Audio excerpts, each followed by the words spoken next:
Good evening, everyone. Welcome to the February 25th, 2020 meeting of the Glendale City Council. May we have roll call? Councilmembers Agajani. Present. Devine. Here. Quintero. Here. Garpetian. Here. Mayor Najarian. Here. Councilmember Garpetian, would you lead us in the flag salute? That will be my honor. Please join me in saluting the flag of our great nation.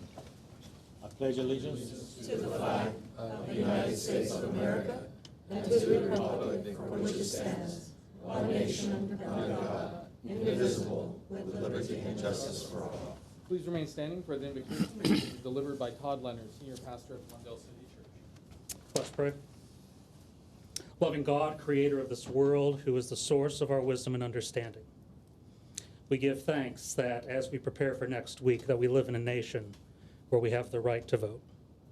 Guide us through the election for our city council members as we consider our representatives in local, state, and national service. Help us to vote for people to do work on our behalf and on behalf of our communities, and do it with the privilege and the responsibility that we have to make sure that the right people are elected. Help us to vote for people that will better our community and our world. Help us to create a better city that will protect the poor, stand up for the vulnerable, advocate for those who are not seen and heard, and listen to everyone's voice.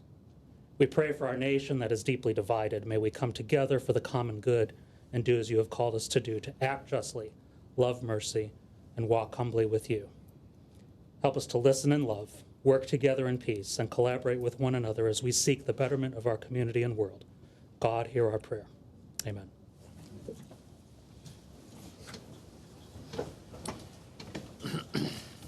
May we have your report?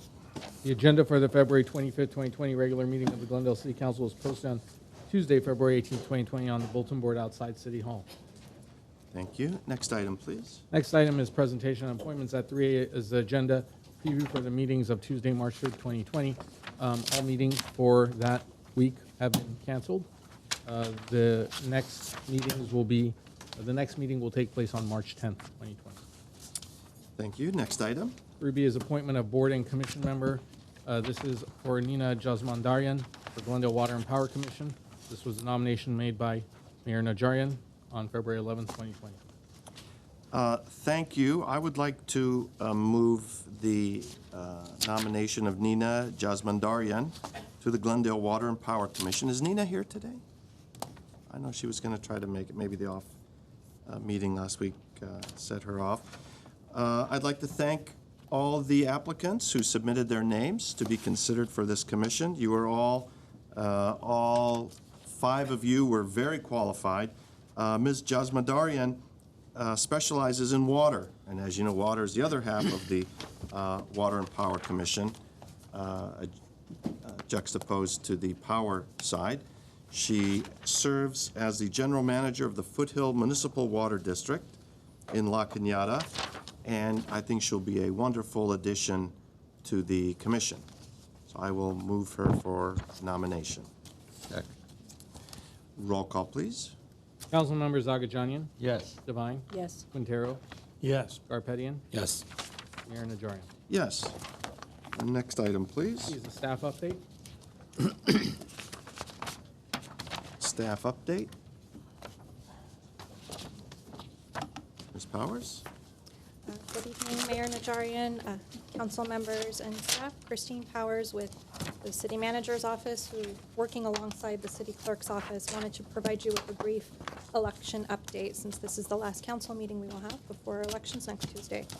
So as you all know, the voting period for the March 3rd, 2020 election began this past Saturday, February 22nd. There are a total of 21 vote centers in the Glendale area, including Wacrucena. Currently, there are 7 vote centers open in our area, and an additional 15 vote centers will open this Saturday, February 29. For the first 10 days, vote centers are open 8 a.m. to 5 p.m. That's Monday through Sunday. And on March 3rd, Tuesday, Election Day, vote centers will be open 7 a.m. to 8 p.m. As you know, voters can vote anywhere in the county. They can find a list of all the vote centers at lavote.net, and everyone should have received a booklet mailed at home with those locations. And for our residents' convenience, we've also posted Glendale locations on our website, glendalevotes.org. Staff was on site this weekend to observe some of the voting activity. One observation that we made was those who are registered as no party preference voters. We talked about this last time, just wanted to update those who are registered as no party preference voters. If they want to vote in the presidential primary election, they need to request that when they are getting their ballot. Should they be voting for Democrats, American Independent, and the Liberal Party? They can request to do kinds called like a crossover vote, and they can vote for those primaries if they request it. They're going to get a blank ballot, so until they feed that into the machine, they may not realize that they don't have that information. If that happens, they can go back to the election workers, they can spoil their ballot and reissue a new one with the presidential primary race on there.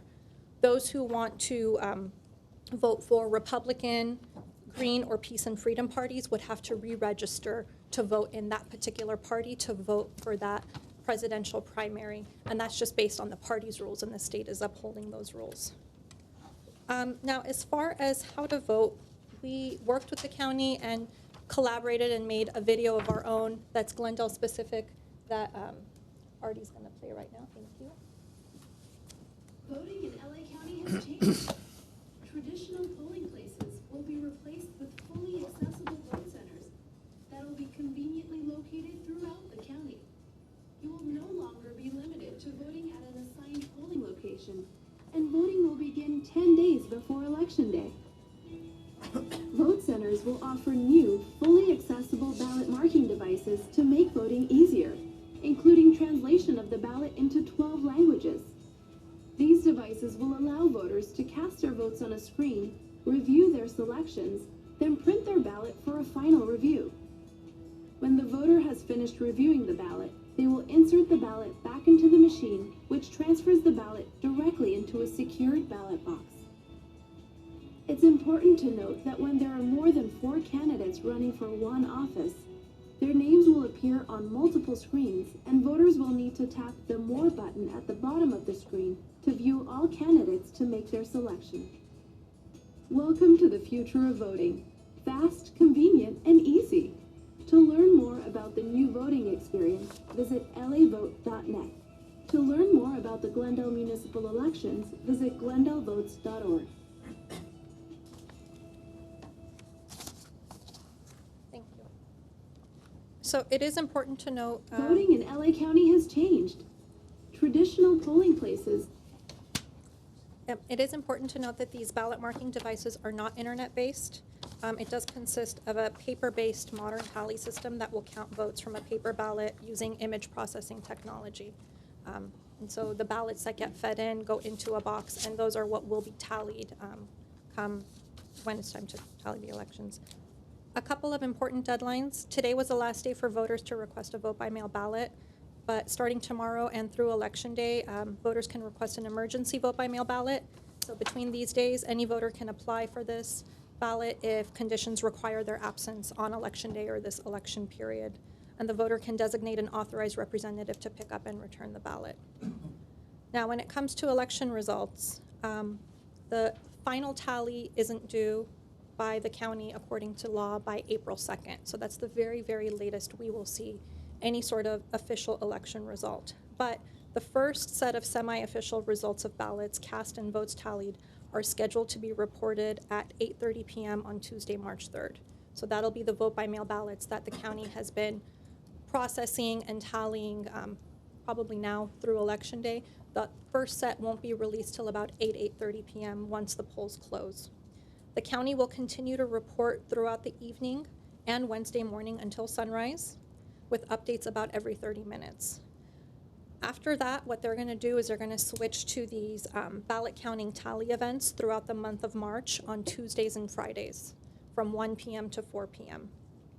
And then as they do those, they will post the results online by 4 p.m. of those days that they do these tallying, they hold these tallying days. And this canvas schedule of these specific dates and when they'll be doing the tally is listed on the county's website. It is subject to change, so we do encourage people to check that out. The ballot counting process is open to the public, so anyone who wishes to observe these, this tally process can go to the Downey Tally Operations Center in Downey to observe that, and we'll have that information on glendalevotes.org. So the earliest that we think that the county will have election results certified is March 27. That's their tentative goal date. And the Board of Supervisors is tentatively scheduled to declare the election officially concluded by March 31st. Updated election results can be found at lavote.net or by phone at 800-815-2666, option 4. Anyone who goes to the election results page now will be given the previous election results from November of last year.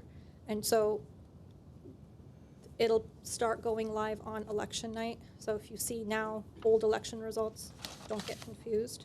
We will post a link to that on glendalevotes.org. So we will link to the Canvas tallying schedule where you can go to see that, and the results page on glendalevotes.org. That concludes the update if there's any questions. Thank you. Any questions? One question. Garbage. Yes, you mentioned the emergency vote by mail request. How can they, I mean, would they get it on time if they, let's say, they request it tomorrow, or they have to have a specific reason, and where do they apply for it? I believe they have to go down to the county facility. They have to send someone to get it for them. So to pick up the ballot? A vote by mail ballot. It was part of the old system, these dates that they Right. had in place. Now they have this extended voting, so we imagine that not too many people will need to utilize the emergency vote by mail system because they can go to a vote center and vote. But it is a little bit inconvenient, but now they have all the vote centers that they can vote at. Okay. Thank you. Thank you. I'm not sure what I'm sorry, did you request to speak, Mr. Clerk?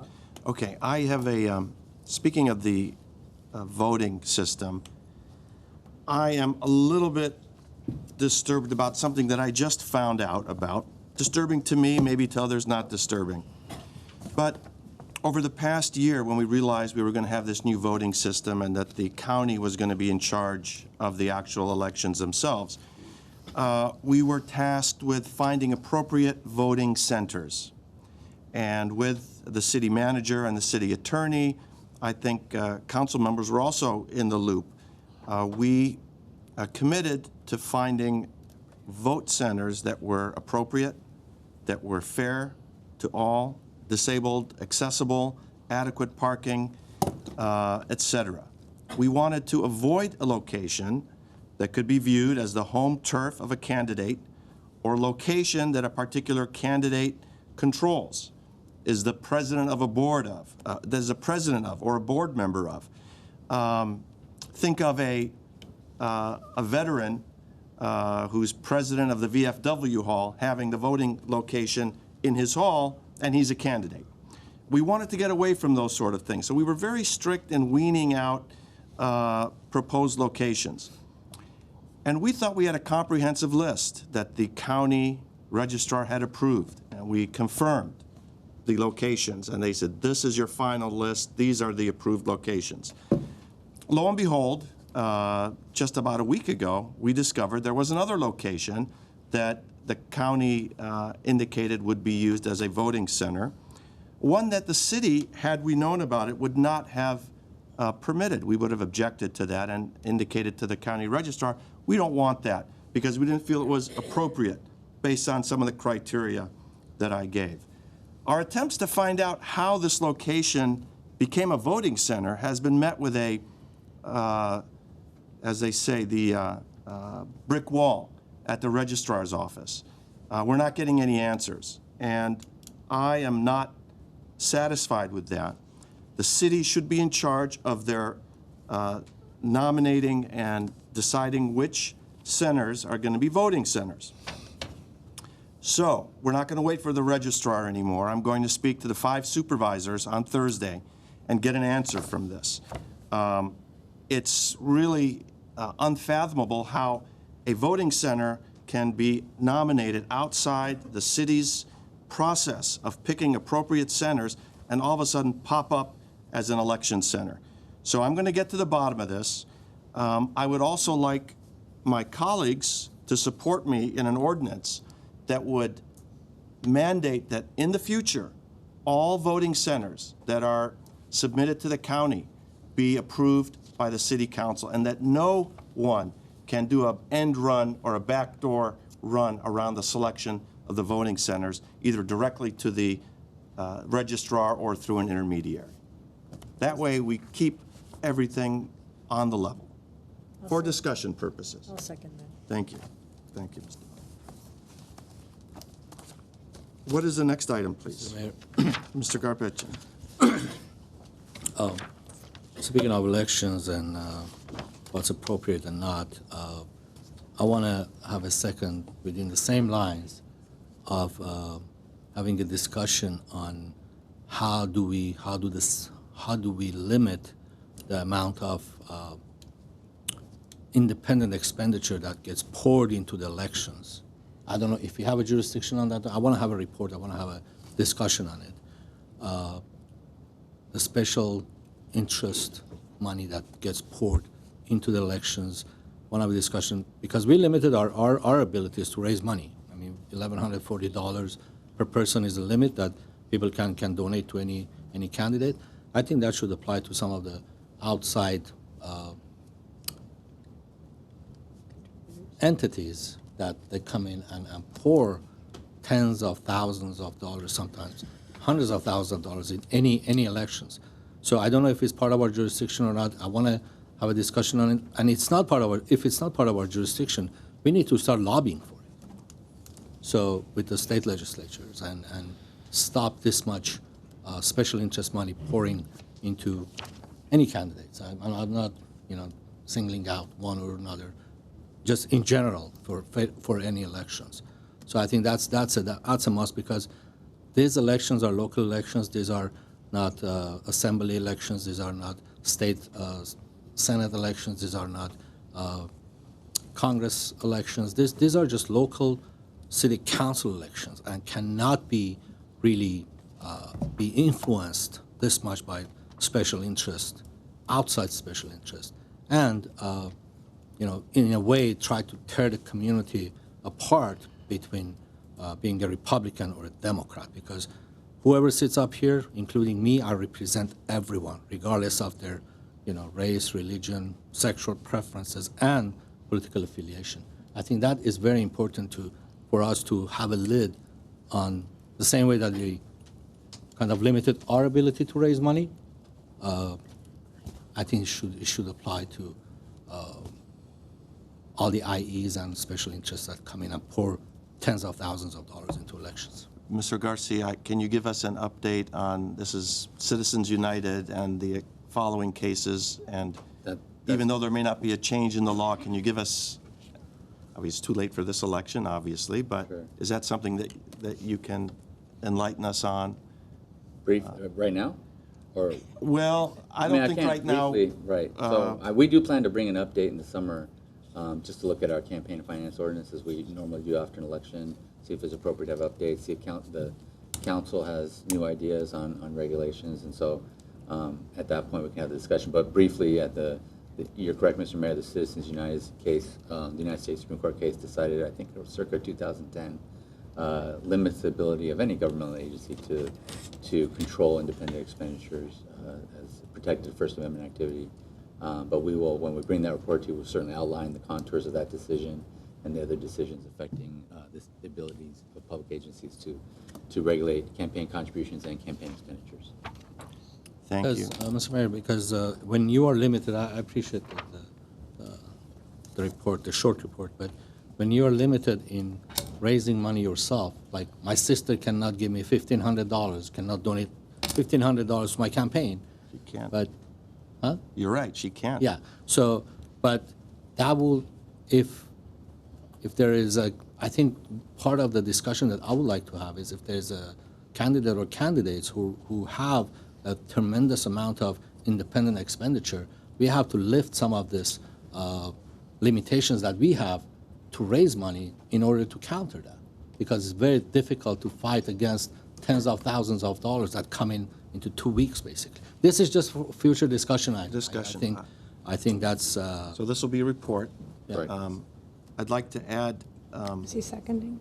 is there a second? I will second that. I'd like to add something else, which is along those lines, for discussion only. The county has something called Measure B, which is an absolute limit on the amount of campaign contributions that a candidate can get. A candidate may agree to such limits or not. If a candidate says, no, I don't want to limit myself to, in the county's example, it was $1.5 million or $1.2 million. That'd be obviously a lower level for Glendale. If a candidate says, no, I don't want to limit myself to that total amount of campaign donations, then the per limit, which we currently have, per limit donation of $11.40 is lifted. The point, again, is to sort of equalize and to, I mean, let's face it. If you're not an incumbent, it's tough raising a lot of money in an election. And Well, I don't know about that. Excuse me, it's tough even if you are an incumbent. But imagine not being an incumbent. Imagine not being an incumbent or That's right. an elected official who's known. It's tough. So I would like to discuss it. I'm not saying I'm all in on that, but I think it's a good discussion that we should have.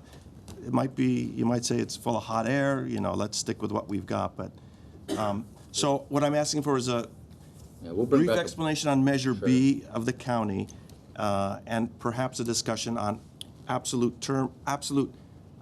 contribution limits with a voluntary option. a voluntary option that should someone exceed that or not agree to it, other candidates are able to get more money per donation than previous. We can certainly, and we'll provide you a general overview of the types of regulations that are out there. Right. And I think what I was saying is along the same lines as to if there is a huge independent expenditure on one or several candidates, the others can raise money as well. So if you can fit that in We'll look to at a all those issues. discussion framework, I'd be happy to, approve that as well. Thank you, Mr. Mayor. Okay. I think we're on to the next item. Next item on the agenda is consent items, including minutes following a routine and may be acted upon by one motion. Any member of council or the audience requesting separate consideration may do so by making such request before a motion is proposed. Mr. Quintero. I'll move the consent calendar, Second. but I want to pull 4C. Second. Okay, the balance of the consent calendar. So we're going to do 4A, B, D, and E. Roll call, please. Councilmembers Agajanian. Yes. Devine. Yes. Quintero. Yes. Garpetian. Yes. Mayor Najarian. Yes, Mr. Quintero. All right, well, let's read 4C. 4C is Director of Public Works regarding consulting services to review hauler regulatory compliance. C1 is a motion awarding a professional services agreement to Arthur Consulting Group, Inc.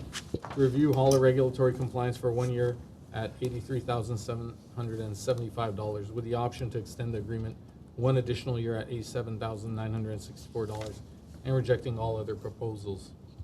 Mr. Quintero. Okay, I pulled 4C because I'd like the Director of Public Works to let the public understand what it is that we're doing in terms of looking at the regulations from the state concerning recycling and other issues.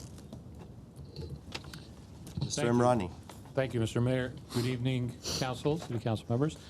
One of the main elements of what we're doing is making sure that we're in compliance in terms of recycling and reporting to the California Department of Resources, Recycling and Recovery, commonly known as Cal Recycle. And there is a slew of regulatory bills that we have to comply with on this issue. For example, the state requires individual customer service levels, historical customer outreach, diversion verification, and these are some of the elements that we have to report on. As a result, we are looking at bringing in a consultant that we've had on board in the past to help us gather that information and provide that to Cal Recycle, which, by the way, is very important, especially with our open system that we currently have. We have 33 permittees that are doing our commercial solid waste handling. So To accommodate this, basically, we released an RFP and we received 3 proposals that we evaluated. And based on the selection or the recommendation committee's recommendations, we are recommending R3 Consulting Group, which had the best overall value in terms of their methodology and proposed way of gathering the information. And they're going to help us with compliance with these different regulatory bills and help us gather a database of all the what we call the generators and make sure that we are in compliance with all the requirements of the CalRecycle and the state of California regulations. Okay, thank you. I'll move 4C in addition to the consent calendar. Second. Roll call, please. Council members Agajanian, Yes. Devine, Yes. Quintero, Yes. Garpetian, Yes. Mayor Najarian. Yes. Next item, please. 5 is city council and staff comments. Mr. Garpetian. Thank you, Mr. Mayor. A couple of quick items. There is a property up for sale on Bonita Drive, which is next to Verdugo Adobe, historic Verdugo Adobe. I think we need to look into purchasing that property because that's right next door to it. Has a big lot. It's about 13,000 square feet, if I'm not mistaken. And it would be a great addition to, it was part of the whole complex, but I think we need to purchase that lot if possible and make that part of the historic Verdugo Adobe. The other issue that Price just went up, I think. I don't think so. I don't think so. Thank you, Mr. Mayor. The other issue I want to bring up is the coronavirus, which is it's a worldwide issue. I think we need to really be ready for situations like that. And I wanted to maybe have a brief report if we have any, if not for the upcoming council meetings to bring a report up and let people know how ready we are and if anything happens, how do we act and how prepared we are. Yes, Mr. Mayor, members of the City Council, we, in the City Manager's Office, along with the Fire Department, are part of a teleconference that happens on a weekly basis in terms of what is happening around the world and what is happening here in the United States and specifically here in California. Fire Chief Silvio Lanzas and his team have also been part of that. He might have some information that he could provide here this evening briefly, but I will also tell you we have provided and pushed information out by way of our social media outlets and any of our platforms that we have available, just to make sure that if anybody does have any questions, they know where to look through the county health website, and we've provided that information by way of our social media. But with that, I'll have Chief Lanzas provide you with information. Thank you, Ms. Beers. Good evening, Mr. Mayor, members of council. Silvio Lanzas, your fire chief. As Ms. Beers said, we have been and continue to be part of weekly calls with the county, the CDC, and we're engaged with the team that's been activated to address this issue worldwide. The coronavirus, as many of you know, originated in Wuhan, China, and to date here in the United States, they still continue to say and continue to spread the word that the threat here in the United States is low. There's 14 confirmed cases to date in the United States. 12 of those were traveler cases that were people that had traveled from China, and 2 are person-to-person cases that were truly passed on here in the United States. The threat here in Glendale and our preparedness, we continue to monitor the situation. We continue to spread information through our social media outlets, both the fire department and the city side. We remain engaged with our partners and all stakeholders that, as you know, this is a potentially pandemic-style concern. So we continue to remain prepared. From the dispatch center, what we've done on the fire department side is we've invocated protocols. We've changed our protocols to ask every caller that presents with certain general illness, weakness type symptoms if they've traveled outside of the country, and then further go through that algorithm in our questioning through our emergency medical dispatch procedures in our dispatch center. And what we encourage the public to do is stay engaged, continue good habits of washing your hands. They encourage the flu vaccine as a remedy to help maintain the potential for this spreading within the United States low. Washing your hands, covering your mouth when you're coughing, all those general hygiene type things is what they're recommending. Our preparedness is we are prepared. We are ready if with our partners at the county and our partners at the state, if we had an episode that got to us here, we would engage all resources and respond appropriately. I'm available for questions if you have any. Thank you, Chief. Thank you. Mr. Quintero. The Man of the Year, Mr. Quintero was honored by the Glendale Latino Association for his fine work and being a founding member of the association 30 years, was it 30-some years ago? A long time. We won't count. He's too modest to brag about that. Ms. Devine? I just have a small item, and it's good news for those who are transit supporters and who want to help improve our traffic and our transportation system, and actually our parking issues as well. This Thursday, Glendale, pending a vote by the Metro Board, I'm sure it's going to go through, Glendale will be the one of the pilot cities for something called microtransit. Microtransit is a system where small vehicles, sedans, vans, sometimes even a little bit larger vehicles will be used on demand. We can put the graphic up, Mr. Kasakian. There we go. It will be used on demand to take you from any transit line, any transit station to your home or to work or to another transit line or station, and vice versa, from home to transit. This differs from Uber, let's say, in the sense that the drivers are fully certified, fully trained, fully bonded, and MTA employees. The pricing is going to be much less than an Uber ride.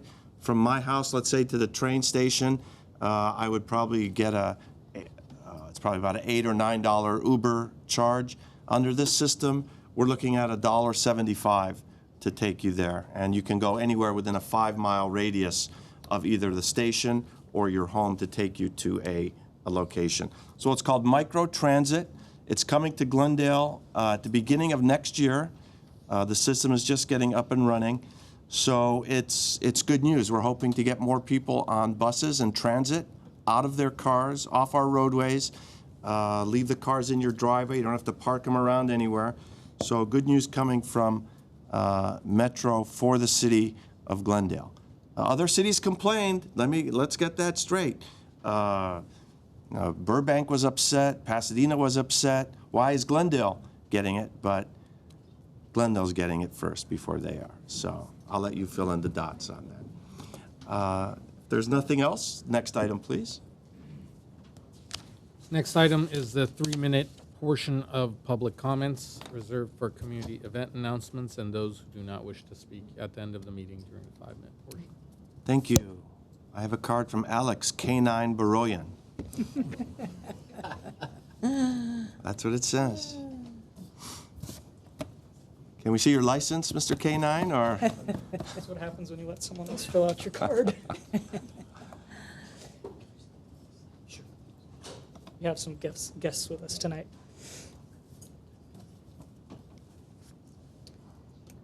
I'll just start by introducing Honorable Mayor Najarian, Council, City Manager Beers, and City staff. We're here on behalf of the Glendale Police Foundation to personally invite you to attend the 2nd annual Howl at the Moon Comedy Night, which directly benefits the Glendale Police Department's K-9 unit. It sounds like our guests are almost here, so we'll give them 1 second. Uh-oh.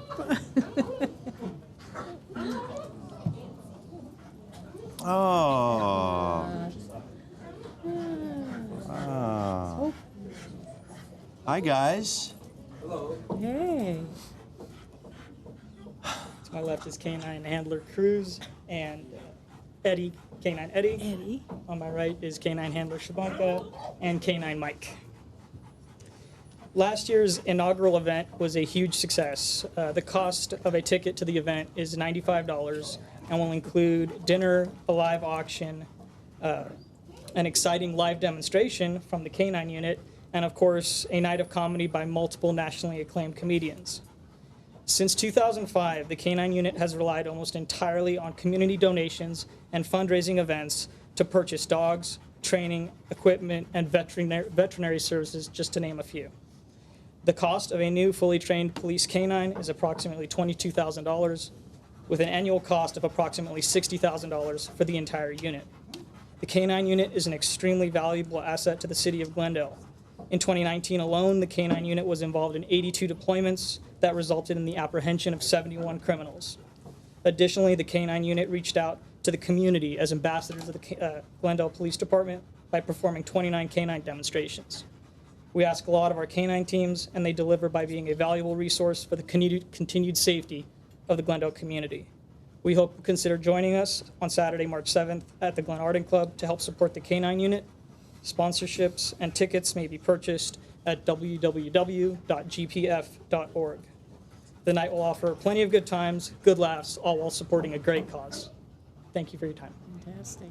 Wow. Yeah. And could you introduce our officers and their partners?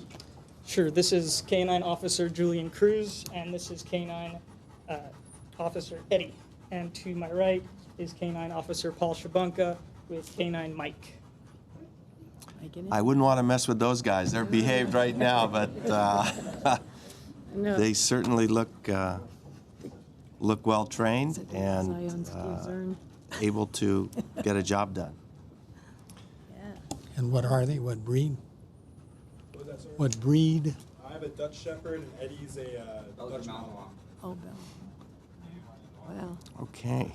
Sounds Very like a good. fun night. Sounds like a fun Yeah, night. I attended last year. This is a great event. Yeah. And even in the dark, they can catch you, right? I mean, these guys you can't mess with them. We're great. Great part of our law enforcement team. We appreciate the extra work that you do with your partners there. Yeah. Can we clap, or is that going to upset them? All right. Hey. We'll find out. Was that what I was? All right. Excuse me. You Mr. didn't Najarian. introduce the balance of your friend. Who was with you? Mr. Bales, Ms. Bayar, introduce yourselves and take a bow. John Bales, volunteer with the Glendale Police Department. Jane Byer, board member of the Glendale Police Foundation. And Alex Gazelpour, board member of the Glendale Police Foundation. Thank you. Thank you for your work. Thank you. Thank you. Like Thank you. me. Board member. Mr. Agajanian is also on the board. But he doesn't remember this. You're sitting up here. Everybody knows who you are. No, but I'm board member. I don't know how long. Maybe 10, 12 years. I'm Okay. emeritus. Aren't you emeritus? Not yet. yet? But I've been Thank there you. for long. Next speaker is Rolinda Biesmeyer.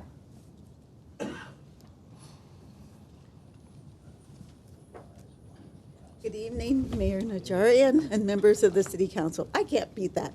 I have two dogs at home, the labs. So, as you know, I represent the Glendale Youth Orchestra I've been on the board for 15 years, and this is our 30th season. And so, okay. I'm inviting, the community to come to our concert. It's on March 8th, a Sunday at 7 o'clock at the Alex Theater.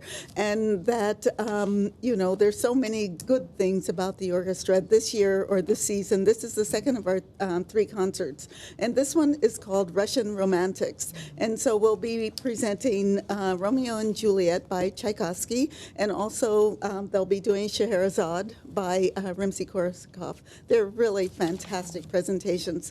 And then, in May, we will have all Beethoven as it's his 250th birthday. So I'm inviting, and I hope the Glendale residents can come. The kids are fantastic, and I always advocate parking at the Orange Street garage because the parking rates have gone up so much. And so, once you're validated by parking at Orange Street, you pay $1, for the parking, so you can't beat that. Okay, but I look forward to seeing you all at the Alex Theater on Sunday, March 8th at 7 o'clock for the Glendale Youth Orchestra, and we are on social media, all of them. So please take a look and a listen. And so I also encourage you all to vote, which I'm doing. Thank you. Thank you very much. Next speaker is Tony Passarella.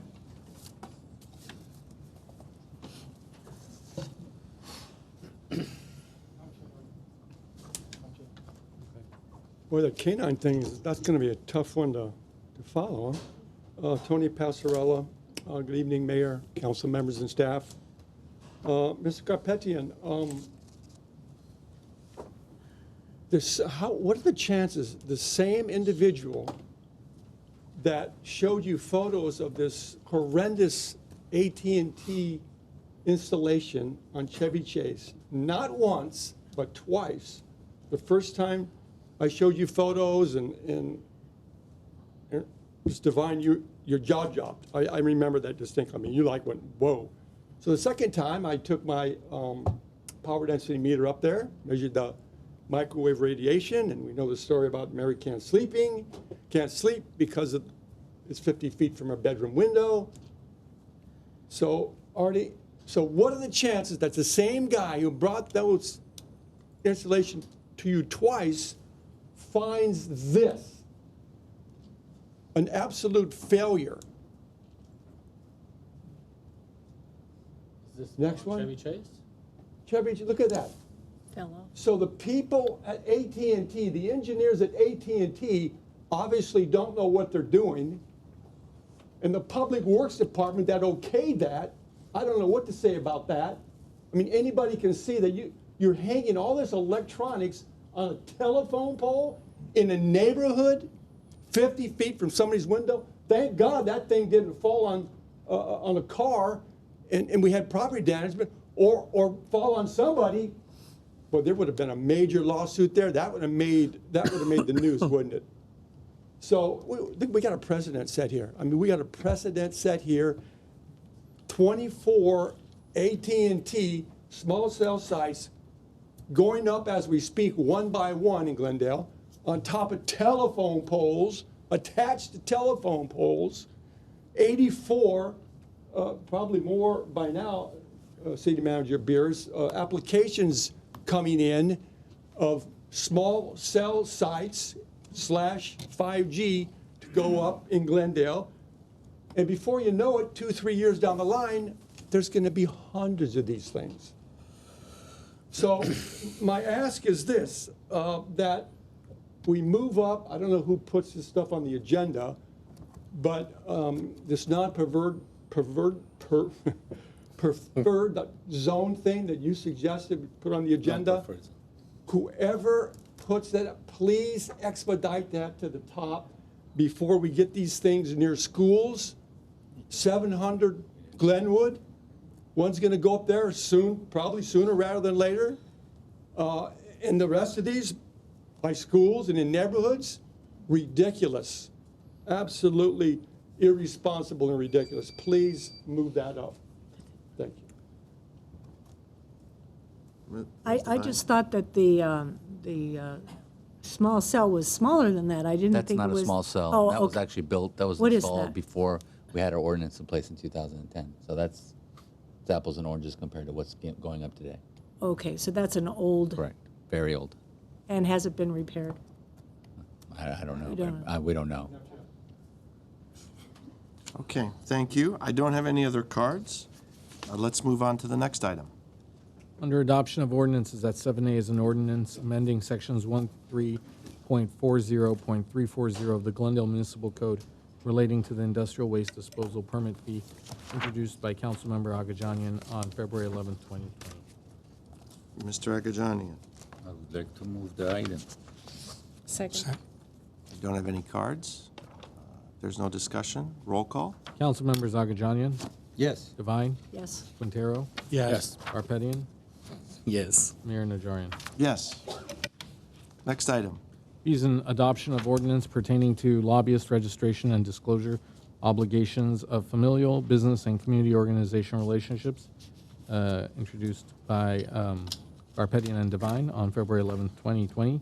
E1 is an adoption of an ordinance amending Title I of the Glendale Municipal Code 1995, adding chapters 1.11 relating to disclosure obligations of familial, business, and community organization relationships between council members, board and commission members, applicants, and individuals seeking government entitlements, awards, or determinations before the city council and city boards and commissions, amending Title II by adding Chapter 2.35 relating to lobbyist registration requirements and amending Section 2.36.040 pertaining to boards and commissions.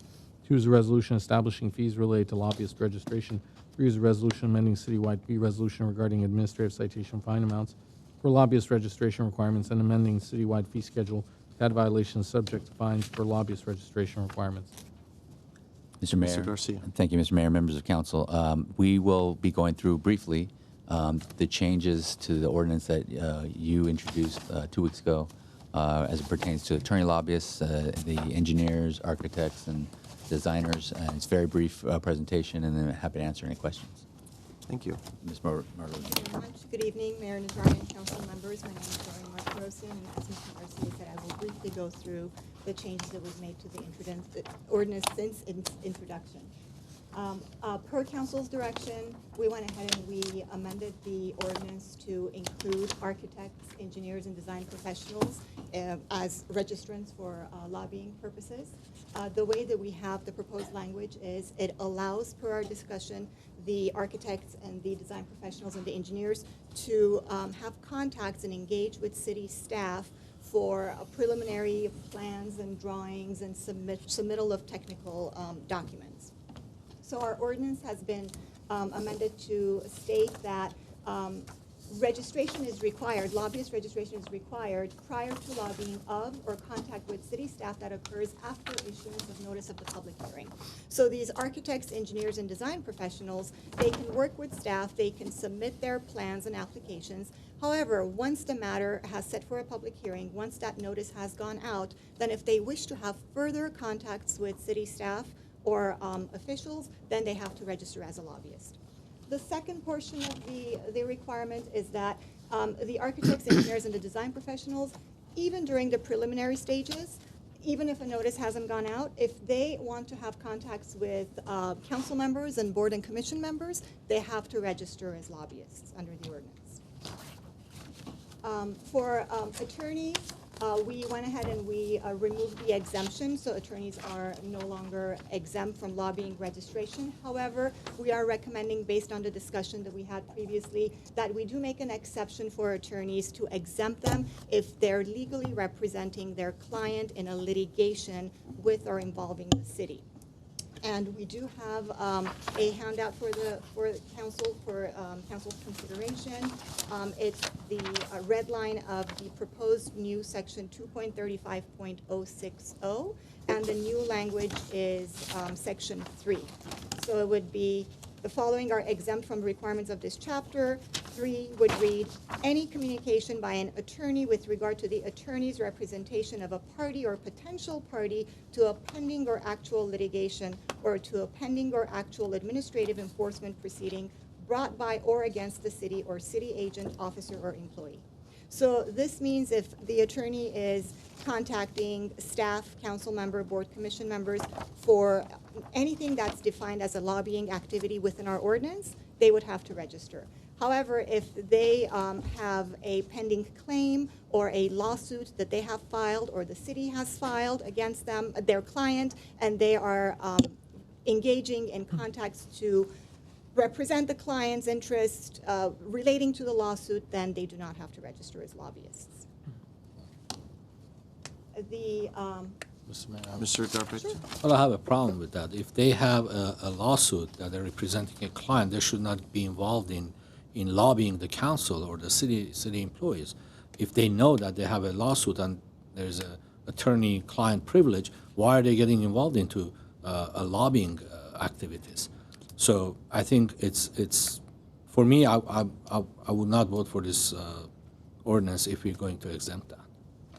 Mr. Garcia? Yeah, if I may, Mr. Mayor, members of council, I think the intent there is that, and we've looked at some other ordinances and some other regulations regarding this particular provision. And again, it's, even though they're representing a client in relation to litigation, and we took the council's direction as it related to the architects and engineers. If they're doing their primary job of being an architect and engineer, or they're doing their primary job of being a lawyer representing a client, they won't be required to register. But once they are outside that realm and are doing what their true profession is, whether it's an architect or engineer or a lawyer, in the case of the lawyer representing a client in litigation, if there's a code enforcement matter, for example, and they're representing, the way the language in the ordinance is worded is if they're having any contact with any city staff regarding any matter, they're going to have to register. And so we thought, well, if they're representing a client in a code enforcement matter or in litigation against the city, then for that activity they shouldn't have to register. But if they're engaged in lobbying, they have. And again, they have the right, even though they might be representing an individual, they have the right also to lobby on behalf of their clients on administrative matters. And the whole purpose of this ordinance was not intended to prohibit them from doing that, but was intended just to register when they are actually lobbying. So the council and the public knows this is what they're doing. They're getting paid not only to represent their client in some sort of litigation proceeding, but also to lobby a decision maker as it relates to their particular approval. So again, it's ultimately up to the council whether to include that exception, but we tried to treat that category of professionals, whether it's an architect, engineer, or attorney, similarly. They're doing their primary job, what they get paid to either draw plans or represent a client in a matter. That's exempt, but once they're advocating for an approval, that's lobbying. That's that's the message we heard when we were here before you last time, and that's what we tried to cover in this particular. I think the only time that I've seen an attorney representing a client, it's some sort of a litigation involved. So if the client wanted to develop a site or subdivide a site, and it was turned down, it was appealed, there was an attorney here representing the client and presenting a case and legal issues, basically. And meanwhile, they're lobbying the council. It is the same thing. It's being a lobbyist, like the architect or land use attorneys are. And the architects, they have a project, it gets appealed, they come before the council, they lobby the council members. It's the same thing to me. I don't see why is it that everybody else has to register, but the attorneys, because they are representing a client and there is a legal issue or there is a litigation with the city, we are not. They're not required to. No, we didn't register. If I may, I'm sorry if we left the impression that they wouldn't be required to register in that case. If they're lobbying, they're required to register, even if they happen to be also doing legal work for a client. What we're saying is that communication where they're communicating with staff solely for the purposes of a litigation matter, or with the council for that matter, because under the California rules of procedure, they're unlike most attorney-client relationships, lawyers from the outside are allowed to contact public officials directly. As a result, they're going to be required to register as lobbyists if they're lobbying. It's only the communication that is truly a litigation communication between a lawyer and some member of city staff or city council related to litigation. That is exempt. So, they don't have to register to engage in that communication. But if they're engaged in litigation, but they're also engaged in lobbying, then they're going to have to register as lobbyists. Again, if the concern is that the lawyers and the architects and engineers are being treated differently, that's not how this is written. But if there is a litigation and an attorney is having a lawsuit against the city, why would that attorney even contact the council members? It happens all the time, and maybe less so here. That shouldn't be happening, and that's when they should be. There's nothing we can do legally to prohibit them from doing that. Well, then that should be disclosed. As a lobbyist, I said my piece. Well, that's the question. So what you're saying is that attorney would have to disclose that he's having meetings with council members. If they're engaged in what is lobbying activity, advocating for approval of legislation or approval or denial of administrative action, yet they have to register.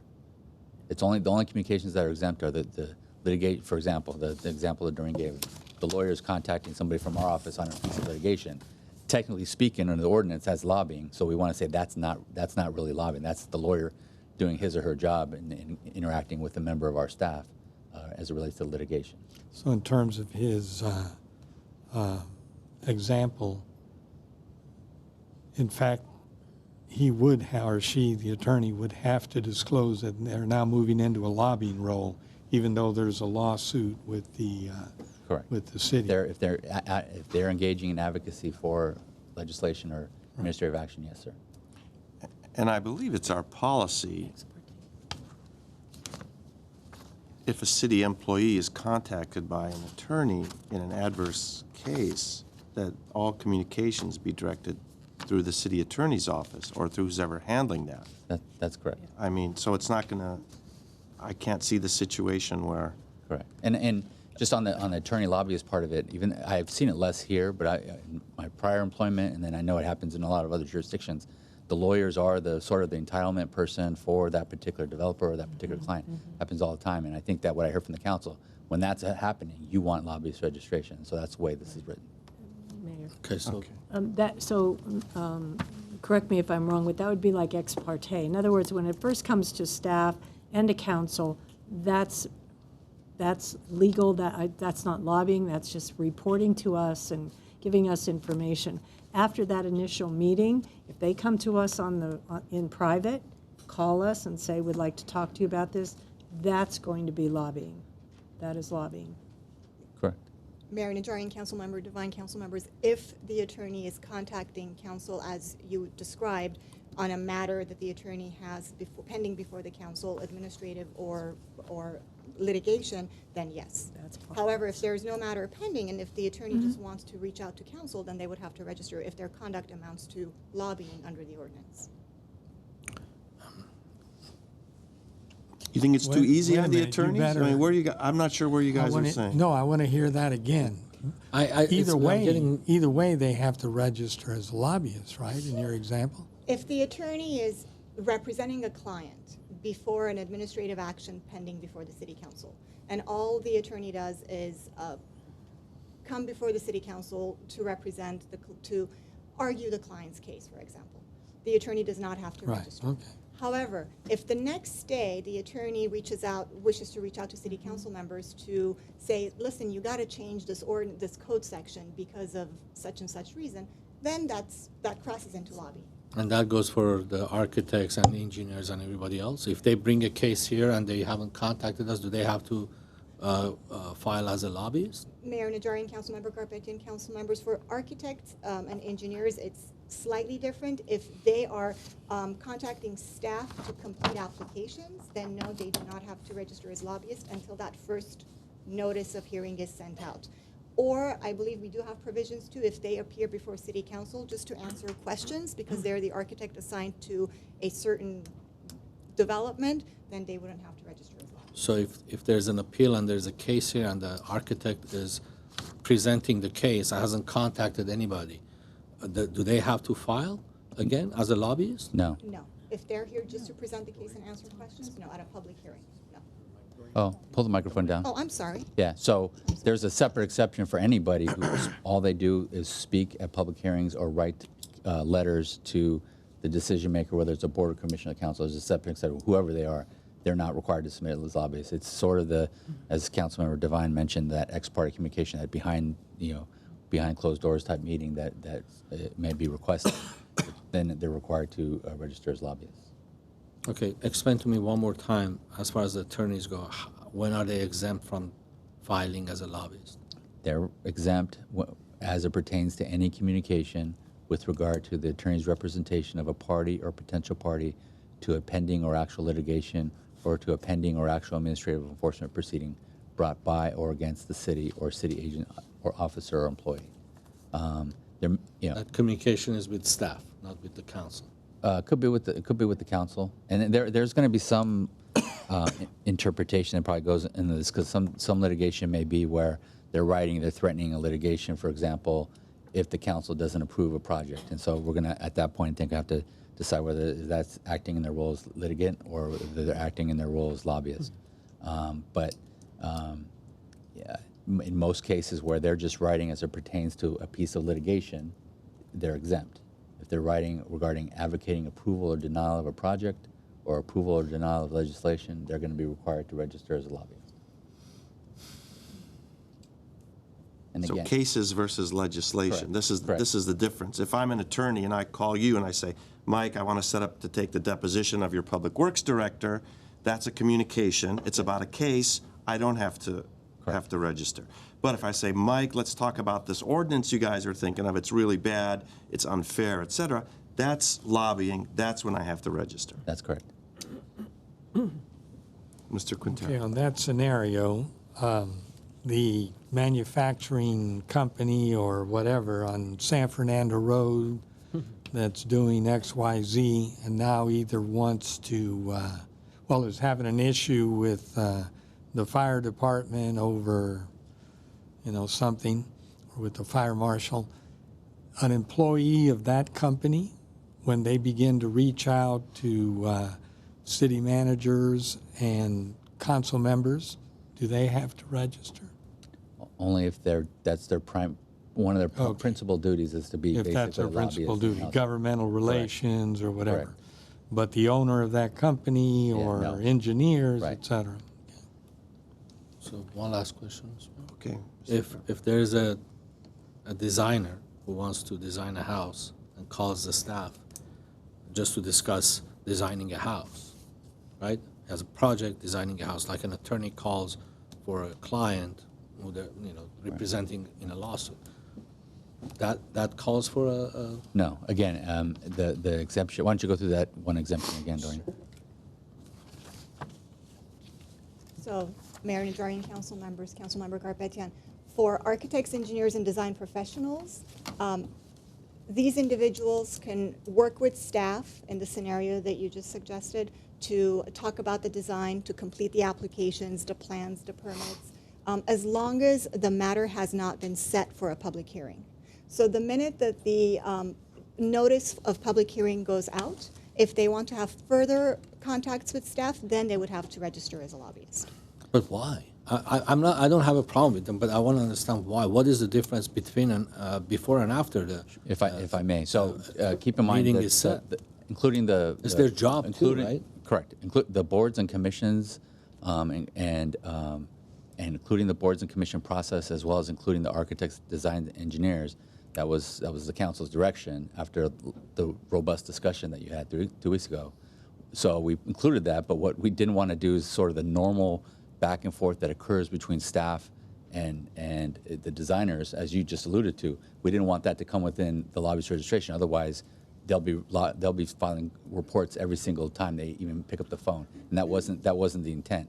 So that's why we're all that pre-application discussion, post-application discussion before you get to hearing that occurs on a daily basis between staff and the developers and their design teams. None of that would trigger lobbyist registration. It's only until the public hearing is set and there's a discussion that and any discussions that occur outside of the public hearing context, because again, the public hearing itself is going to be exempt. So any discussion that occurs after the notice of the hearing, you want to, what I heard from the discussion a couple weeks ago was the council wanted to ensure that any of those discussions that occurred once this item was set for hearing, and the project is already baked because it's already been getting ready to go to the board or commission or go to the council, as the case may be, then at that point, if there's going to be further discussions between an applicant and his or her design team and the decision makers, whether it's council or board or commission, you wanted that part to be disclosed to the public and to the council and to the boards and commissions so they know this kind of activity is going on and to what extent. So No, I don't have an issue with that. But if they don't contact the commissioners and or the council members, and they're still in communication with staff, why? If I'm a land use engineer and I do all the subdivisions, all I do is subdividing for condominiums, and I have 40 projects. I don't want to be called a lobbyist, to be honest with you, because that's not lobbying. That's as long as their communication is still with staff, they shouldn't be called lobbyists. If they start lobbying the council and the board members, commissioners, yes, I understand that. Then they have to file it and disclose it 100%. I don't have an issue. But Are they going to come back and say how many times they met with staff I after think- the hearing is set? If I may, Mr. Mayor, council members, this was the direction we got from the council at the last meeting. So we got the discussion that once the hearing has gone out, there's more, then at that point, the staff has either worked on or made its recommendation. Yeah, I mean, the documents are submitted, the communication at tweaks that- have been made. Right, and then- Anything after that is trying to convince them to write a good staff report or support it in some way. That's lobbying. Before that point, it's doing your job, working with them and our design The students. same thing goes for attorneys. I mean, you can.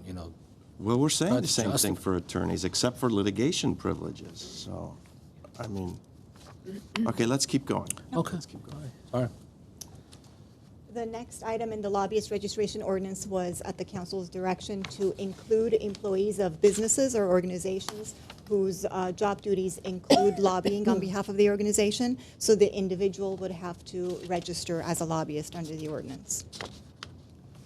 Moving on to the disclosure of familial, business, and community organization relationships, we amended the definition to include boards and commissions. The City Council directed us to include the boards and commissions as part of the disclosure process. Those boards and commissions which have authority relating to land use and expenditure of funds. And that would be commissions and boards such as the Planning Commission, the Arts and Culture Commission. They expend funds for various art exhibitions and so forth. And lastly, we amended the definition of applicant to include nonprofit organizations at the direction of City Council. So a nonprofit organization that is coming before the city seeking to procure city funding, such as CDBG or other organizations, they would need to make the disclosure. And with that, if there are any further questions, discussions, we look forward to your direction. I just have a question. Mr. Agajanian. Did any other city has similar rules or regulations, if you remember? Councilmember Agajanian, for disclosure? Yes, something like what we are considering. Lobbying, yes. Lobbying, the City of Santa Monica has similar ordinance, City of West Hollywood, Metropolitan Transit Authority, City of Los Angeles, City of San Diego. Disclosure requirements, no, we're going to be one of the first ones in our region to have it. So we will be the only one? We'll be the first. First. And how about Pasadena and Burbank? Pasadena and Burbank, Councilmember Garpetian, do not have lobbyist registration requirements. Or disclosure.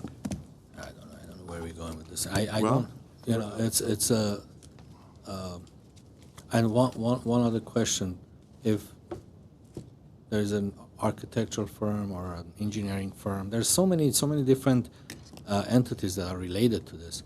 Do they have to file once a year? Because that's what they do every day. I mean, it's not, it's very difficult for them to keep track of, if they do multiple projects, it's very difficult to keep track of which project is scheduled for when they cannot speak to staff anymore before filing an application. I think the main reason we wanted to do this, we kind of deviated from it and went through a totally different direction. But do they have to file once a year, or do they have to file multiple times for every single project? Mayor Najarian, council members, Councilmember Garpetian, under the ordinance, they would be required to file each time they take on a new client to conduct lobbying on the client's behalf of the city. They would amend their filings as necessary, quarterly reports. That is. Well, that's the whole point. We need to know who their clients are. I mean, if someone gets hired and he's representing Joe, I want to know if he's representing Bill. That's the whole point, that we need to, every time there's a new client, I want to know who his client is. Why? I mean, if there's Because I want to know if he's lobbying me or not. Who is he? What's his role? I mean, that's the whole point of this. I understand there's reasons not to like it, but no, I understand that there are firms that I want to go forward that, with you this. know, I understand you want to go forward with it, but Mr. Agajanian. If they register, how long that will be in force or valid? no, they have to register every time they have a project. No, the project is okay, but when I register for that project, how long that is valid? Until the end of the project, or for 1 year or 3 months? How that's gonna work? They'll register each time that they have to, they bring on a new client, the first time they get a client in Glendale, and then each time after that. And then also, that stays in effect for that life of that representation. And then they also have to file quarterly reports indicating who they've represented during that quarter, how much money they've received from that client, and for what matters they've represented that client. So it is, there will be an education process, no doubt, but No, but given I- that other cities have done it, we believe it's Okay, manageable. but every quarter, they will file that what they're doing. Correct. Right? But they have to pay a fee for that, right? Is for the there any quarterly fee report? associated with this? Not for the quarterly report. There's a fee for filing a registration, and then there's a fee for every time they file an amendment. But the quarterly reports, they just have to submit those. Was this the $31? It's $32 for the $32, initial, and then $15 for the amendments, So it's not exorbitant. Okay. and which is on the lower end of where some of the other agencies impose their fees.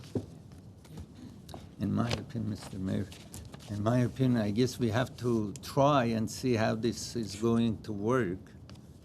And then if it's will be needed, so we can review this again at a later time. So we have an ordinance at 7B1, and we have a resolution at 7B2 and 3. And the ordinance at 7B1 includes that language that Ms. Martirosian read. The amendment regarding the attorney. Correct. Would someone like to make the motion at 7B1? I'll would move move the item. 7B1. Second? Yes. Would someone like to move 2 and 3 as well? The fee I will move the schedule. second and the third. 2 and 3. Yes. Second, Mr. Quintero. I'll second. Roll call, please. Council members Agajanian, Yes. Devine, Yes. Quintero, Yes. Garpetian, Yes. Mayor Najarian. Yes. Next item, please. Next item under action items is Director of Finance regarding financial status report, December 31st, 2019. 8A1 is a motion to and file status report for the fiscal year 2019-20 second quarter ended December 31st, 2019. 2 is a resolution of appropriation approving $25,750 in adjustments to the adopted fiscal year 2019-2020 budget. Ms. Beers. Yes, Mr. Mayor, members of the City Council, we are here this evening to provide you with a brief overview of our financial status as it relates to our second quarter. Mrs. Hyan will take you through the PowerPoint slides and provide you with that information in terms of what we look like in the second quarter, moving on to the budget cycle, which is upon us. And we have started internally and will be before the City Council come April, May of this year. With that, Mrs. Hyan. Thank you, Ms. Spears. Mayor Najarian, members of council. My name is Adriana Sayan. I'm Deputy Director of Finance, and I'm here to present the second quarter budget update to all of you. The agenda for this evening is a quick recap of the resources and the expenditures as of December 31, 2019, as well as a quick summary of the Measure S appropriations and expenditures thus far, and I'll conclude my presentation with a projected year-end fund balance number. Jumping right into the resources, our revenues received to date, excluding Measure S, total $78.3 million, which is $2.7 million, or 3.3% lower than it was at the same time last year. This variance is primarily due to the lower GCEA loan repayment. It's about $6.3 million less than what it was last year. Our total allocation from the GSA loan isn't less, it's just the allotment for the year varies from year to year, causing the variance. This decrease is offset by increases in the charges for services category, resulting from the shifting of the recreation fund and the filming fund into the general fund beginning fiscal year 1920. If you recall, as a part of the 1920 budget, we shifted those funds from special revenue funds into the general fund because they no longer qualify to be standalone in the special revenue, and as such, it's creating a variance increase in the category for charges for services. Looking at our categorical revenue as of December 31, you can see that the total resources that we anticipate for 1920 is $248.9 million inclusive of Measure S. And we have thus far received 78.9 or almost 79 million, which equates to 31.7% of our anticipated receipts. As you can see, revenues do not come in on a straight line basis. Looking at property taxes, for example, is only 23.4% received. That's because we get a big bump in revenue in December and April for property tax. There's no straight line method to the revenues coming in. Moving on to the expenditures, all the expenditures so far are tracking as expected. Total expenditures excluding Measure S are at 116.7 million, which is 48.1% of total budget, compared to 113.4 or 48.2% at the same point in time last year. All of our departments are at or below the 50% mark. At this point in time, we expect them to be hovering around that 50% mark. The only exception is the city clerk's department, who's significantly less, and that's because the election budget is yet to be expensed.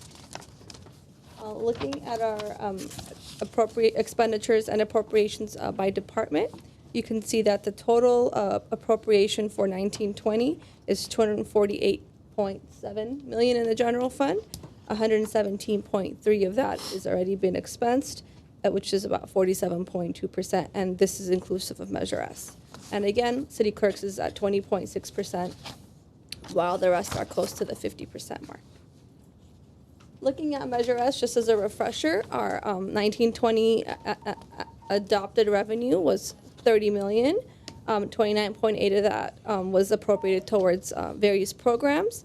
As of December 31, revenues received total 8.5 million, and expenditures a total 12.8 million, largely for the property acquisition for affordable housing.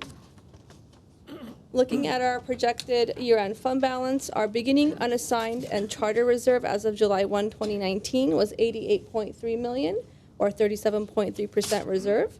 Factoring in the first quarter approval deposit of the 5.5 million into the Section 115 PERS stabilization fund, and the million that was the reduction in the general fund transfer from GWP that was appropriated towards the electric bus pilot program, as well as the 4 million in use of fund balance that's needed to balance the revised budget for 1920. And leads us to an ending unassigned and charter reserve expectation of 77.8 million, or 32.8% of budget, which is well within our policy of a floor of 25 and a target of 35. This concludes my presentation. I'm happy to answer any questions that you may have. Thank you for your presentation and good work. Are there any questions? Are there any cards from the public? Any cards, Mr. Casar? Nothing?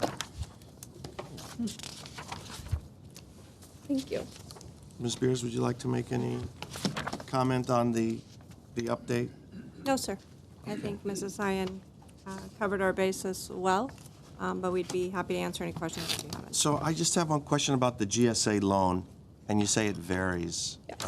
Why does it do that? Why is it? Mayor Najarian, they have a schedule, and each year they give us a certain amount that they, determine based on this.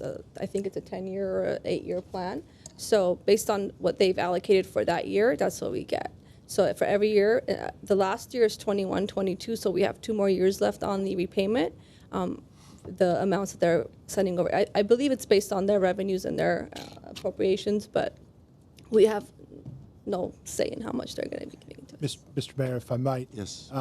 There is a pre-funding of interest that happens every other year, and that's a way for us to maintain our obligations in the indenture. As a result, in that off year, there's less to distribute, which means there's less repayment of the loan. And then it gets made up in the next period. Okay. All right, very good. So we have a motion at 8A1 and a resolution at 8A2. Would someone like to make those? I'll move 8A1 And 2? and 2. Is there a second? Second. Okay. Roll call, please. Council members Agajanian? Yes. Devine? Yes. Quintero? Yes. Garpetian? Yes. Mayor Najarian. Yes. Next item, please. This item is Director of Finance regarding amendments to city's municipal code pertaining to the use of digital signatures and electronic signatures. E1 is an introduction of an ordinance amending Title 1 of Glendale Municipal Code 1995 to add Chapter 1.13 relating to the use of digital signatures and electronic signatures. Thank you, Ms. Beers. Yes, Mr. Mayor, members of the City Council, we're going to go directly to Ms. Flynn, who will cover this item with you in hopes that you accept our recommendation related to the acceptance of digital signatures and electronic signatures so that we are more efficient in the work that we do, as well as having internal controls in place. With that, Ms. Flynn. Good evening, Mr. Mayor, members of the council. Michelle Flynn, Director of Finance. The item before you this evening is an ordinance for introduction that will allow the city to begin utilizing digital signatures and electronic signatures on various documents. The reason we're bringing this forward is because the Finance Department wishes to utilize digital signatures on our procurement contracts, for example, construction and professional service type contracts. Currently, we have a very manual process. We require 3 copies of every contract, amendment, or change order. Those contract copies are routed to all parties that need to review or execute those documents, and a wet signature needs to be on all 3 copies. So you can imagine sending those copies out to vendors and contractors for execution and review, as well as circulating them internally for our internal staff, does take a good amount of time. And sometimes can delay the process in getting services or goods procured. So the use of electronic signatures will help expedite that process. It will also prevent any changes from occurring in documents, not that we suspect anything has been happening, but it is a more secure way of maintaining the integrity of the documents. The Secretary of State has approved certain vendors for use for public agencies for this purpose. So we've selected a vendor that does have all the requirements met by the Secretary of State, and we wish to go ahead and move forward with this. So with that, I'm happy to answer any questions you might have, and the ordinance is up for your consideration. Okay. Advancing with technology. Yes. I don't have any cards. Is there a comment or a I have question? a question. Ms. Devine? You know, I'm a little nervous about computers and this sort of a project, and you know, computers can be hacked, et cetera. What kind of security do we have in place to make sure that that doesn't happen in our city? So I'll have Jason Bradford, our CIO, handle Okay. that one for you. Mr. Bradford? Good evening, Mayor Najarian, Councilmember Devine, members of the council. It's a great question. Security is always at the forefront of my mind as the Chief Information Officer of the city. With digital signatures and this technology, there's quite a bit of security baked into the process to ensure that the people signing the documents are indeed who they say they are. And this is accomplished through a couple of ways. The way it really works is the documents are uploaded via secure connection to their website, and these documents are encrypted. Once they're encrypted, then we have a secure way to verify that the signer of the document is who they say they are, and we use 2-factor authentication. So the first authentication is a link is emailed directly to the intended recipient or signer. They need their password to go in and access it. The second thing we use, and this is where it comprises the 2-factor authentication, is we send them a text message with a PIN. So they need 2 pieces of information in order to access the document. Need their email password and a PIN. It's highly unlikely that this gets compromised, and we have a high degree of reliability that they are who they say they are when they go in and sign the document. Once they get access to the system, there's only 2 things they can do: either sign the agreement or not sign the agreement. There's no ability to modify, add, delete, or otherwise alter the document. So this is very, very secure, and in this case, we actually think it's more secure than paper. By using 2-factor authentication, it's really a high degree of reliability that the authorized person did sign the document, and there's a complete audit trail. We know exactly when the document was uploaded, created, reviewed, and signed. So we think this is a very effective, secure manner to pass documents and sign them. This is widely used by many governmental agencies. It's used extensively in the banking industry. Many law firms, insurance companies use it, and as Ms. Flynn indicated, we think this is an efficient, secure method to sign our contract. Thank you. Thank you, Mr. Bradford. Is there a motion at A1 and 2? I'll move. There's a revised ordinance, Mr. Mayor. It's just B1, right? It's just the ordinance, so and there's an amended ordinance, if you just introduce the amended ordinance. Okay, I'll introduce the ordinance at 8B1 as revised. as revised. I'm sorry, 8B1. Is there a second? Yes, second. Roll call. please. Introduction. I'm sorry, Introduction. introduction. Let's go to, and who gets credit for that? Mr. Quintero. Let's take out of order item 9A. If we 9A could, is a public hearing. It's Fire Chief regarding public hearing for the 2020 annual brush abatement program.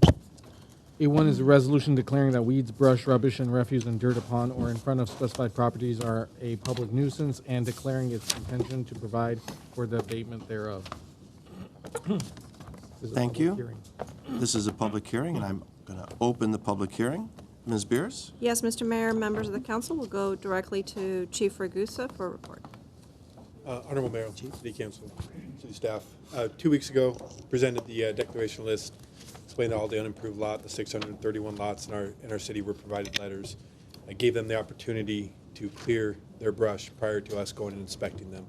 The declaration list allows us to, if it is not cleared, to utilize our county contractor who is here in the audience today. Her name's Ellen, in order to remove the hazard and then subsequently bill them at a different date. This also serves as a public hearing for anybody who has questions of why they're on that declaration list. Okay, thank you. I have no cards. I'll move the item. Second. Motion and a second. I will close the public hearing and take roll call. Council members Najarian? Yes. Devine? Yes. Quintero? Yes. Arpetian? Yes. Mayor Najarian. Yes. Let's go back to 8C, please. 8C is Director of Public Works regarding tire supplies and related services contracts. The one's a resolution dispensing with competitive bidding procedures set forth in Glendale Municipal Code, Section 4.12.010A, and authorizing the purchasing administrator to solicit competitive bids and execute a 5-year contract with one or more qualified vendors pursuant to GMC Section 4.12.010A3. Ms. Beers? Yes, Mr. Mayor, members of the City Council, in anticipation of a new contract for tire supplies to commence in fiscal year 2021, we are here this evening to ask for your support to allow the purchasing administrator to solicit bids related to these services. Mr. Emrani can provide you with a more detailed report related to this item if you so choose. Mr. Emrani. Mr. Imrani. Thank you. Good evening again, Mr. Mayor, members of City Council. Department of Public Works is responsible for maintaining all of our city vehicles throughout the different garages that we have. And one of the elements is procuring tires. We do have a vendor currently that provides this for us, and their contract is going to expire in the next fiscal year. So in order to make sure we have a fair bidding process, we are recommending that the purchasing administrator be authorized to manage the standard competitive bidding process for the procurements of these tires. And the way that it would work is that we would submit a comprehensive list of all the goods and services that we need to the purchasing office as a requisition, and they would convert that to a request for a quotation, and they'll advertise it, and they will receive different bids. So this is simply just a request to transfer the authority to the purchasing administrator so they can basically continue providing us with these same services, and be happy to answer any questions that you may have. Thank you. Are there any questions? Ms. Devine? I just want to make sure that they are, the purchasing agent is bound by the fact that they should take the lowest bid that is offered. Absolutely, yes. Mr. Agajanian. I just, this is interesting. In very short period of time, the firm, the original firm which we were dealing with, Tire Center LLC, is sold to another company, Tire Centers West LLC, and later is acquired by Border Recapping LLC.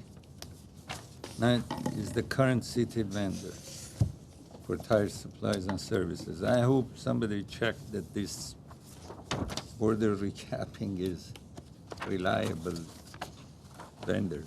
I hope you guys looked at it and verified that this will continue doing what you are expecting them to do. Just Mr. Imrani? Thank you, Mr. Mayor. Councilmember Agajanian, yes, they have been, even though this firm has changed hands a couple times, they continue to be a reliable resource for us, and they have provided service on a timely basis. Would you like to move the item? Yeah, I move the item, yes. Second. Roll call, please. Council members Agajanian? Yes. Devine? Yes. Quintero? Yes. Arpetian? Yes. Mayor Najarian. Yes. Next item. He is General Manager of Glendale Water and Power regarding geothermal renewable energy power sales agreements, proposed long-term power sales agreements with Southern California Public Power Authority for the purchase of 3 megawatts of Whitegrass Number 1 geothermal energy project and 12.5 megawatts from the Star Peak geothermal energy project. Resolution authorizing a PSA with SCPPA for the procurement of 3.0 megawatts net nameplate capacity of renewable geothermal energy environmental attributes from Whitegrass Number 1 geothermal energy project through December 31st, 2045, and finding that the project is exempt from the requirements of the California Environmental Quality Act. 2 is a resolution authorizing a PSA with SCPPA for the procurement of 12.5 megawatts net nameplate capacity of renewable geothermal energy and environmental attributes from the Star Peak geothermal energy project through December 31st, 2045, and finding that the project is exempt from the requirements of CEQA. Ms. Beers? Yes, Mr. Mayor, members of the City Council, we have a project before you this evening that we believe is yet another feather in your cap in terms of the vision that you have set forward for the City of Glendale and our sources of energy, and specifically renewable sources of energy and clean energy. And Mr. Zern will take you through this presentation along with Mr. Young from Glendale Water and Power related to this project. And again, as you move through this and depending on whether the council moves forward with this or not, just congratulations to you for continuing to push that policy directive at the top. And that tone that you set at the top is what has for many years for the City of Glendale really focused GWP in terms of the types of sources of energy that they have gone out to seek through different means. So with that, I will ask Mr. Zern to provide you information. related Give us to the this good news, project. Mr. Zern. Oh, it's all good news. Give us the Mr. good Mayor. news. Mr. Mayor, members of the council, it gives me great pleasure and a tremendous pride to present to you our recommendation to enter into a 25-year agreement for 15.5 megawatts of 100% renewable portfolio standard geothermal energy with Open Mountain Energy, LLC. This is a project that is the culmination of a tremendous amount of hard work and good teamwork by GWP, but certainly, as Ms. Beers indicated, it starts at the top, and your support and your guidance and your leadership, not just this council, but your predecessors as well, because we've been doing this for quite some time. Not a year, not 3 Mainly years, this council. not 5 Mainly years. this council. Mainly this council, yes. We don't want to go too far No. back. But- Although I'm okay. Down to Mr. Quintero's era, and we're okay. Our first renewable project was approved by the council in 2003. Just the point being is it's not something we just started doing yesterday. This project comes literally on the heels. December I was here, and you were so kind as to approve our Eland 1 solar and storage project, which catapulted us really in our portfolio standard, renewable portfolio standard objectives. And here we are just a couple of months later coming back with this tremendous project. We continue to look for those projects that best fit our portfolio, that meet our access or limitations of our access, transmission is what I mean, and most importantly, meet the criteria of being of affordability and the least impact to our ratepayers. We think this project fits all of those quite well. And I'm going to ask Mark Young, our Deputy General Manager for Power Supply, for Power Management, to come up and give you an overview of the project, and we'll be available to answer questions as I sum up where this puts us in the overall scope of things. Mr. Young. Mr. Mayor, members of council, I'm very excited about this project. I would like to first thank Open Mountain, SCAPA, and GWP staff for getting the project to the point of being able to present it to you today. For those that aren't familiar with geothermal energy is boring a hole inside the earth, using the heat from the earth to create steam. That steam's going to be used to generate electricity, and then the water gets pumped back into the earth so that it would heat up again. This project is 2 projects in one. The first project is Whitegrass number 1. That is a 3 megawatt project that already exists. And then there's a Star Peak project of 12.5 megawatts that will be constructed by April of 2021. Open Mountain has over 60 years of experience in clean energy projects. They currently own about 14,000 acres of geothermal leases, and they've drilled 54 wells combined. I'd like to show you a short video of the Whitegrass facility.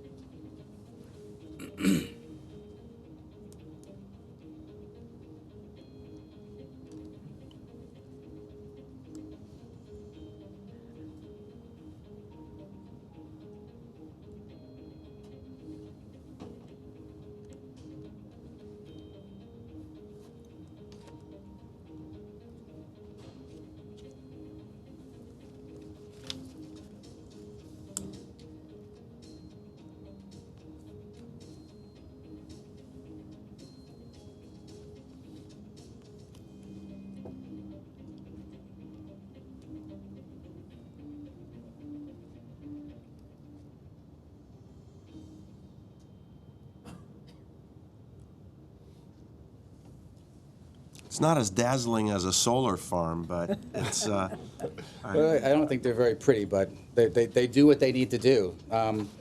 Whitegrass project is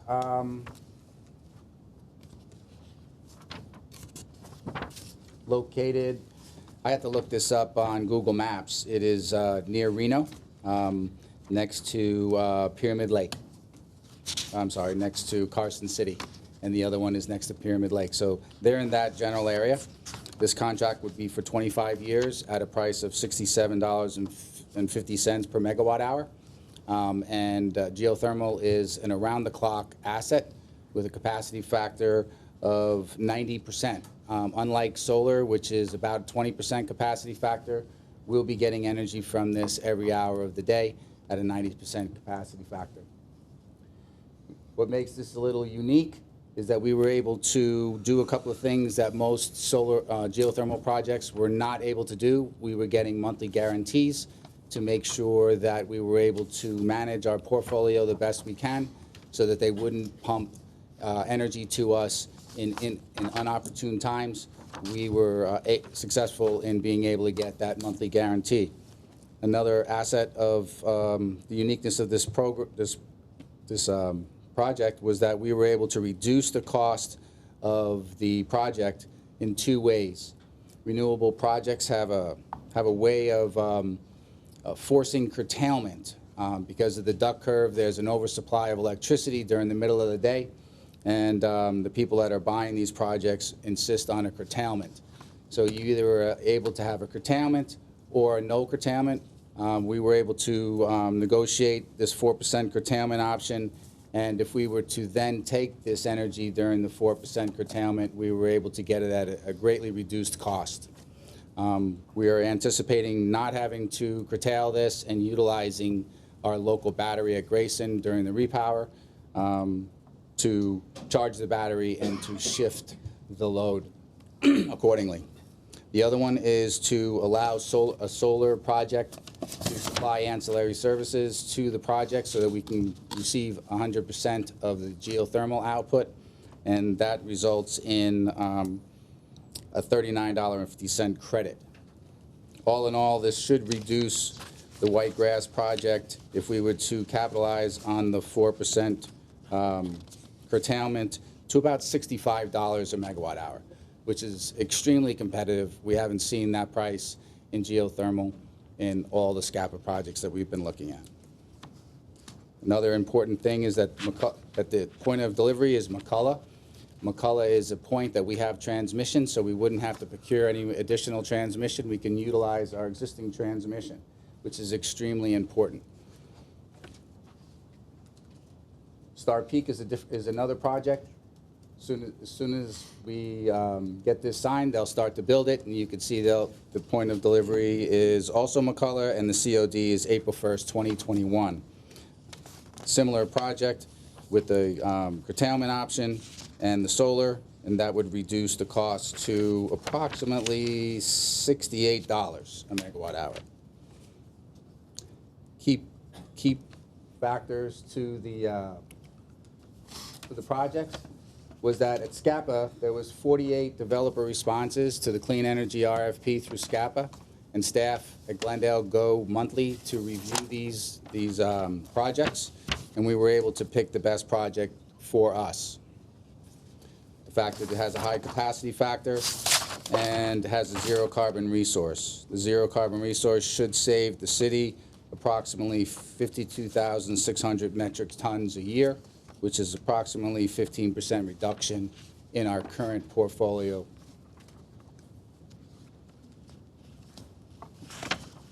Another asset, an aspect to this project is that it's small enough to incorporate that into our portfolio. It's 15 megawatts. It's not 150 megawatts or 250 megawatts. We're able to incorporate this and not have stranded assets as we're moving towards the direction of SB 100.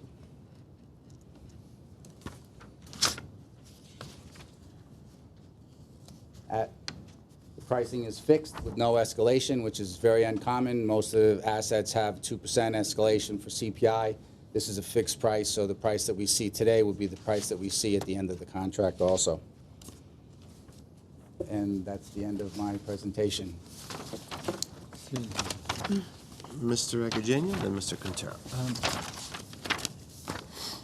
What bothers me is if we have a contract for 25 years, can we cancel the contract? Do we have any option? No. So is the price fixed for $67, whatever was Yes, in there? the price is fixed with no escalation. So but electricity is such that every day a new idea comes around, new equipment, new way of creating electricity. If we are bound for 25 years with fixed price, then what will happen 10 years later as you go like 20 years before was very different. The prices were different. The way we were generating electricity was different. So we get a contract that we have no other way to stop it. And let's say we find a source, we can get it for half a price. Then you are bound to continue for 25 years. Well, that's why we're layering it in. But also, that argument still held water in 1931 when council actually complained about the Hoover contract at $10 a megawatt. It's the best asset that we have right now.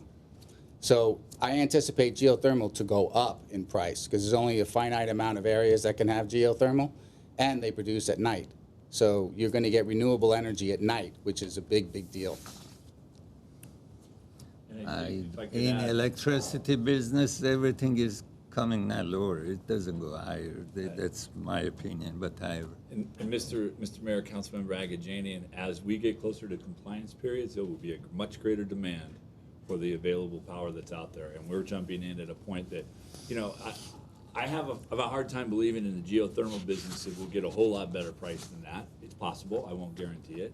You saw with Eland, a price it on solar and storage, I don't think will ever be topped, and the industry doesn't think it'll be topped. It's not always going to be that case, but I think we're starting to get into the market at the right time.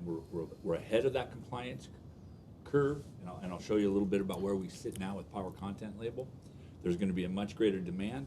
The other thing is the state requires that your contracts be a minimum of 10 years, and there's talk that that's going to be increased. The state wants you to make long-term commitments to renewable power. And then remember, there's only five types of power that are considered acceptable by the state. Geothermal is one, solar is one, wind is one, small hydro is the other, and biofuel, whether that's usually a methane-based product that they want you to use. They aren't budging off those. So you're looking at a limited menu of options, and I think we're starting to see some really great prices.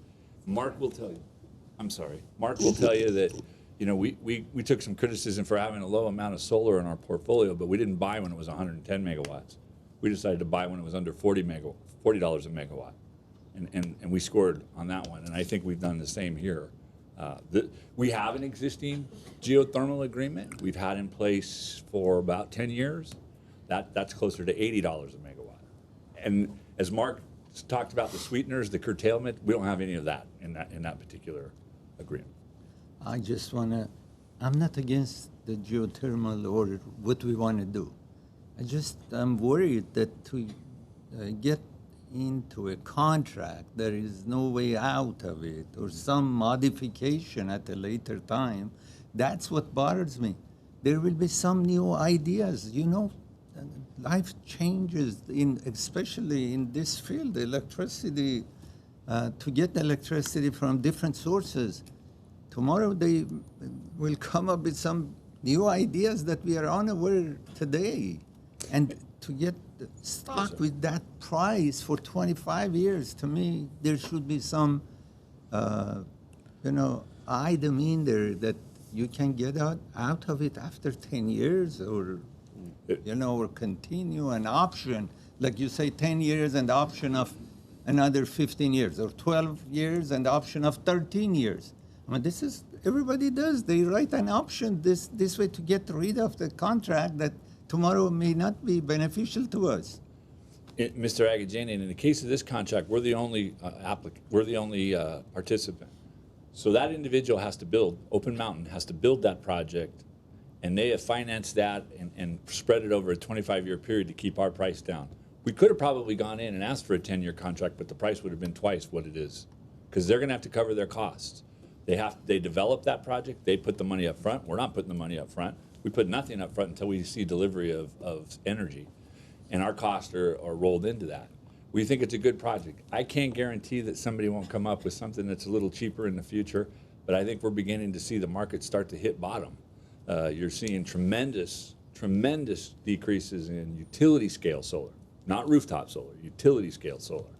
And I think you're beginning to see it start to hit bottom because there's such a glut. You heard Mark say that there's negative pricing during the middle of the day on solar because there's so many projects.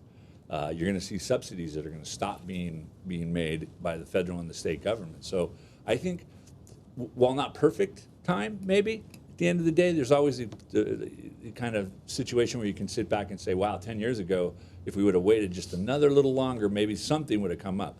But based on what we've seen in the past, based on what we see going forward, we think this is a great project, and we think the commitment is worth it. Mr. Quintero. I assume the developer operators have experience in this business. They've done a number of these plants in the past. Yes, sir, they have. And actually, Whitegrass is producing electricity right now. What experience do they have? What others have they done? So they have 60 years worth of experience with developing, constructing, and operating geothermal and biogas and other clean energy products. That's what they do. They're really geologists, and they find these opportunities. So that is what they do. And they've already drilled 54 wells, and here I think there's only 4. So they've been doing it for a while. In terms of hooking up to McCullough, so basically from the plant they'll go to an existing transmission line that will then go on to McCullough, or are they going directly to? That's correct. They've contracted with Nevada to go from the point of delivery at the facility to McCullough, and then that's where we pick it up. How this existing line, is it fairly new? I mean, is it up to standards? It's not a Pacific Gas and Electric No. special? It's not in a fire zone, if that's what you're asking. So it's definitely a secure line. I'm surprised. I'm sorry I didn't get to show it to you. It's kind of just a desert with a line in it. So, but it is secure, and they have long-term agreement with Nevada to make sure that delivered energy comes to McCullough. In the event that they can't come to McCullough, then we won't pay for it. Mr. Karpetian? So with this project, with Elan One, I know we got another 9% on our portfolio, and we were 35. That will push us up to 44%. What would be our portfolio as far as green new have that power? for you. Let's see. Like 50%, 52%? 56, it's actually, but I want to 56%? I want to show you the graph, because graphically, I think it's important that we see that. And I apologize. There's 3. There you go. Those are the 3 there. So if we could, whoops.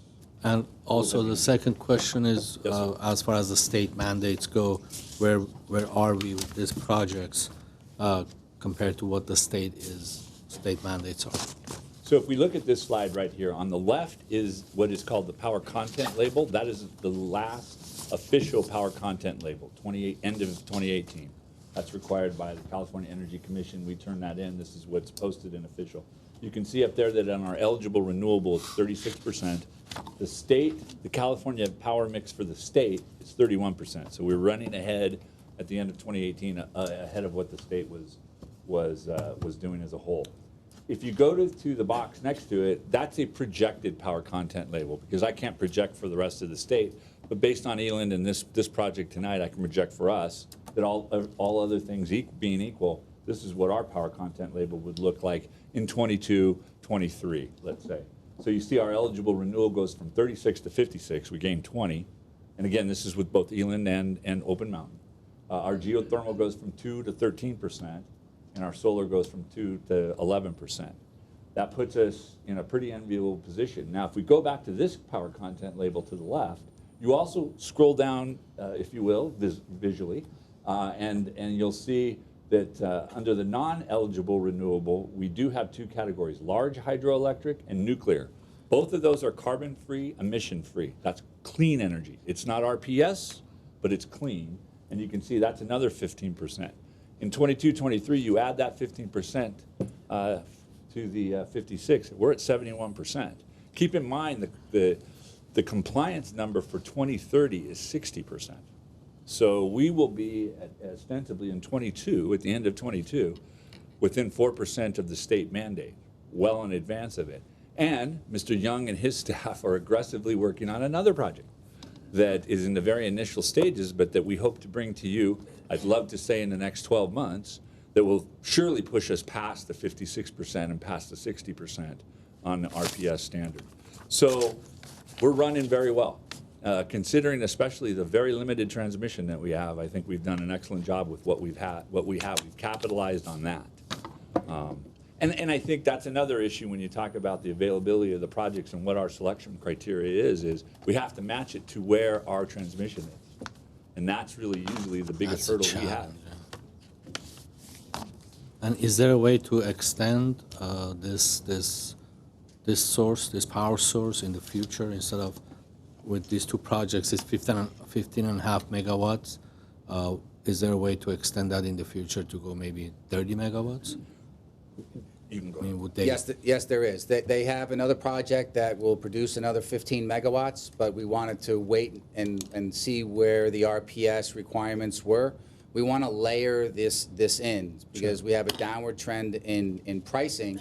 We don't want to do it all at once. Like Mr. Zern said, if we would have jumped in solar in the beginning, it would have been $130 a megawatt hour. Now we got it at under about $20 a megawatt hour, right? So we want to be able to phase it in, but we also have to be cognizant of the RPS standards, and we can see it ramping up. So we would like to see this start to produce, get some history with Open Mountain, and then keep the lines of communication open with them and potentially get the other project that they're looking at. And if I might, and this may be speak a little bit to what Mr. Agajanian, and I'll go back. I know how to work this. This is just a single graph that was taken out of Lazard Company's November 2019 levelized cost of energy comparison that they did. And this may be hard to read, but you see as it goes through the renewable section, you have solar, rooftop solar at the top, residential, and then commercial, industrial, and then community. You can see those are extremely expensive, very, very expensive. Rooftop solar going, residential going all the way up to, at the high end, $242 a megawatt hour. But if you scroll down, you'll see there in the middle, you see the utility scale solar and how that's really come down. And that's where Eland fits in one of those two. And if you go down a couple boxes more, you see geothermal, and the range there is 69 to 112. So our cost that Mr. Ryong went over, which is actually a little bit under 69, we're at the low end of the scale nationally for all projects. And as Mark indicated, geothermal is not, it's only in a few places in the United States. Nevada seems to be one of the most prevalent of those. So that's another reason why we feel pretty comfortable with this project. Mr. Agajanian? No, but I'm totally in favor of this project to do this, but as you have mentioned, or maybe, I don't know, either one of you, maybe one of you said, like solar energy from $130, it became to 20, right? Mm-hmm. Megawatt per. For just the solar, yes. Yeah. So what's the reason this is not going to tomorrow go from 100 or 68 to 42, let's say?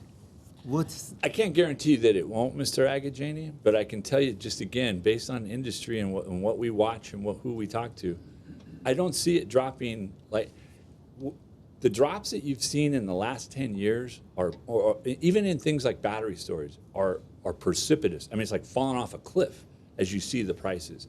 Sometimes 15, 20% drops in 12 to 18 month periods. That's begun to level off. You're not seeing that kind of pricing anymore. So that's why we began to look at projects that fit our portfolio and capitalize on what we think is the lower. Again, I understand what you're saying. I can't guarantee that there won't be a lower geothermal project. I'm pretty confident there won't be. There's an opportunity for us to take advantage, as Mark said, if another project comes available. But I think overall, again, we're very proud to recommend this project and confident that this is a good project for the city. What happens if you ask for 15 years and 10 years of option for another 10 years? Yes. At least we will know where would be the prices. There's two things that'll happen there. Either the price will go up, or that's a non sequitur. They won't negotiate. And my sense is at the minimum they would go. But you didn't ask 20 yet. years. I think those are questions Did you that get ask? asked. It's all vetted at the SCAPA level. So when they come in and say, these are your prices at this, and you say to them, is this a firm 20-year or 25 or 30-year project? Yes. It means they won't go down below that. We're finding that in our own clean energy RFP, honestly. I'm gonna. Do you have more in your presentation, Mr.? Well, I don't. But Mr. Young just whispered something that makes a lot of sense too, and this might help Mr. Agajanian. There's investor tax credits that are involved in these projects. They're going away. They're going to be going away, and so that's going to make these projects. How much is this investor? Oh, it's tremendous. It's probably the motivation for about half of the developers to do the projects they're doing. So that's another thing that people are trying to capitalize on, and that's what's keeping prices down. It's subsidized. There's going to be a point when that subsidy is going to begin to be taken away. So just another piece of information. So I'm, snap council out of this malaise. This is excellent news for the city of Glendale. We have tasked you with finding renewable quality, renewable portfolio quality renewable energy, and you've done so. This is a great, great work, I think. Geothermal has advantages over solar and wind in that it's always producing. It's a cloudy day or a windless day isn't going to put a big hole in our portfolio. Moreover, the pricing that we got is very competitive. It's much cheaper than the rooftop solar, and others have come to council and said, well, just string together rooftop solar and and make it happen. We're about 1/3 of that cost. So that's something to be grateful for. Will this price go down in the future? Maybe, maybe not. But I think we owe it to our residents and to the global environment to get off gas, carbon-based power as soon as we can. And this is bringing something in right away. And I don't want to sit there and wait for the market to go up or down and strike where, you know, we're not investors or speculators. We have a job to get renewable energy. We promised our residents that we're going to go after renewable energy. Before there were people with signs jumping up and down outside of City Hall, we were committed. As you said, in 2003, we started our renewable portfolio, and we've been working on it ever since. This is something that you were tasked to do, you and Mark. You brought in a great project. I'm very happy with it. I wish there were more folks here concerned about the environment, celebrating with us. This is a great day for Glendale, Southern California, and those who are concerned about the environment and greenhouse gases. That's the way I feel about it. So who's going to share the joy? Mr. Quintero. Mr. Zern and Mr. Young, you're leading us to the promised land. Okay? So I want to congratulate you both. Yeah, and I do remember butting heads with the director of GWP at the time, who happened to be from Texas. But we got that first project going, and we've been making steady progress. And this, for sure, is a home run. I did have a question. I'm just curious. So solar roof residential is the most expensive, and that makes sense as you scale up. But these numbers, $151 to $242, do you mean that's a cost that GWP is buying the power, or on that Lazar report, what exactly does that mean? Yes, sir. That would be the cost, the levelized cost that we would have to pay, Right. and it varies depending on how easy it is to get the rooftop solar installed. That's why there's a band, but it includes O&M, it includes construction, and it includes the borrowing of money if you needed to, or the decommissioning of nukes if you needed to. Okay, great. Very good. Mr. Carpeccia.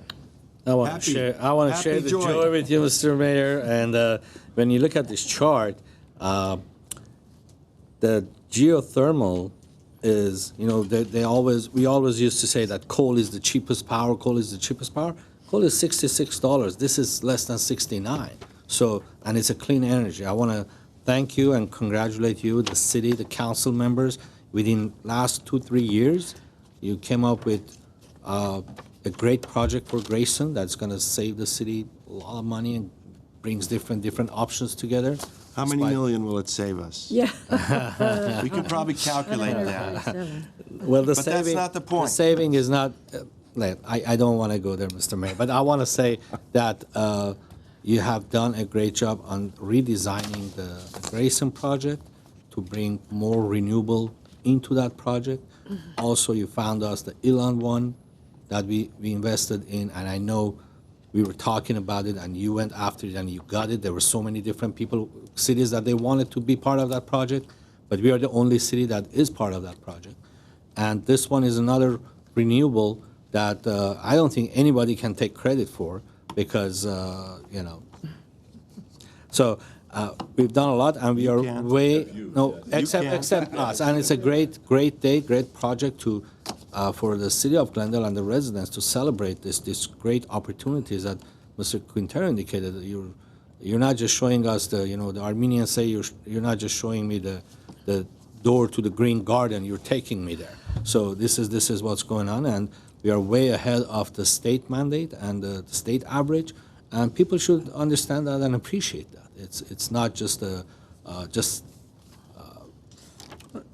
popular slogans, if you will. So you got it done. We put our money where our mouth is, and this is going forward, and I'm really happy. And I will move the item when the time comes. I want to recognize Ms. Devine. She hasn't had a chance to speak yet. Ms. Devine. You know, in the past few weeks, there's been a lot of talk about Glendale and renewables. And people have said that we are not sincere about going towards 100% renewable. Or they said that we're just giving lip service to different organizations or residents. And I think this is proof that we're not giving lip service, that we are sincere and that we do mean it and that we do want to get to 100% renewable and that you have honestly been working to get us there. You saying that you, and you've mentioned this before, that you continue to look for projects at SCAPA to get us on that pathway, and I commend you for that. You have also solved a problem of transmission. We've always been told that our problem is transmission, and this project seems to mitigate that, and I think that's terrific.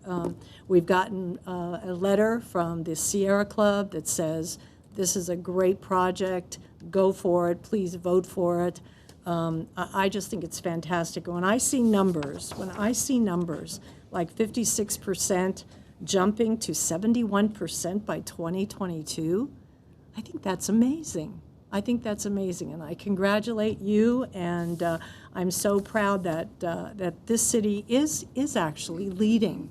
As far as I can see, we are leading to that path of 100% renewable energy. I just don't see how anybody can doubt that. So congratulations, and I would absolutely, definitely approve the project. Mr. Agajanian. I just want to be on the record that this is a great project, but still I have problem with the way it has been set. This is clean energy, and as we see in clean energy department, or our view on different scales and different ideas that they are coming forward every day. There are changes in clean energy. New ideas, new systems comes around. The only problem I have with this, and I congratulate for what you have done, but the only problem I have is the fixed price for 25 years. You have mentioned yourself about solar energy, that how prices came lower. This is just, as I said, I want to be on the record that I'm not going to be against this. Obviously, there are four colleagues of mine, they are in favor of this project. I will vote for it with caveat, which, in my opinion, the price will come down. And I wish you have, or you would ask for an option, 15 years with 10 years option. Thank you. I'll move the items. Second. And I'll check with Mr. Agajanian 20, 25 years from now. You will be surprised. So we have a motion and a second. Before we call roll, I would like to read into the record the letter referenced by Ms. Devine. Dear Mayor Najarian, members of the City Council, Agajanian, Devine, Garpetian, Quintero, I write to express the Sierra Club's support for item 8D, this item on tonight's City Council agenda. The geothermal contracts will provide clean and renewable generation 24 hours a day, fulfill Glendale's needs as it increases its renewable portfolio and displaces the use of fossil fuels, and utilize valuable transmission infrastructure for its delivery to Glendale. We appreciate GWP's proactive work in acquiring these contracts, and we look forward to continue working and supporting you to provide Glendale residents and businesses with cleaner energy. Sincerely, Luis Amezcua, Senior Representative, the Sierra Club. Roll call. Councilmember Agajanian? Yes. Devine? Yes. Quintero?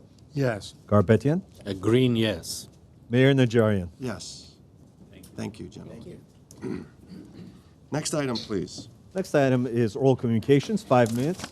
Discussion is limited to items not a part of this agenda.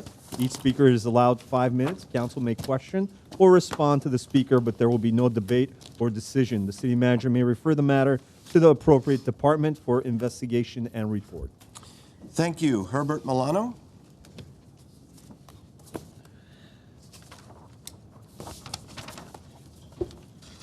Mayor Najarian, members of the City Council. My name is Herbert Milano. I'm a Glendale resident. I first want to thank Mr. Quintero for his 20 years of contributions to the city. And I know that many of the decisions that you've had to make during the years have been oftentimes contentious and difficult. But the idea of spending 20 years or so or near that in contributions to helping us create or help the city create a better quality of life is really appreciated. And I want to say that I truly appreciate the input that you've given us for all these years. You know, as a new election is coming up, and I guess we already started voting, the claims often made by candidates for office is grounded on the issue of our quality of life. So we need to provide recreation for the young, job opportunities for those individuals who are working, maintain our housing stock in such a way that neighborhoods are maintained in proper order, provide transportation, provide good quality utilities at a good price, provide us with safety. And then there's this other area, which is for those individuals like me who are now retired, that we want to ensure that we have a certain quality of life, that we can live in Glendale in a certain way that is that assures our longevity, I guess, with good health for the rest of the years that we have. I worked for 54 years of my life, most of those years in my own business. And as a way of planning, since I did not work for government except for the military, I invested in housing. And I did it in my early 30s.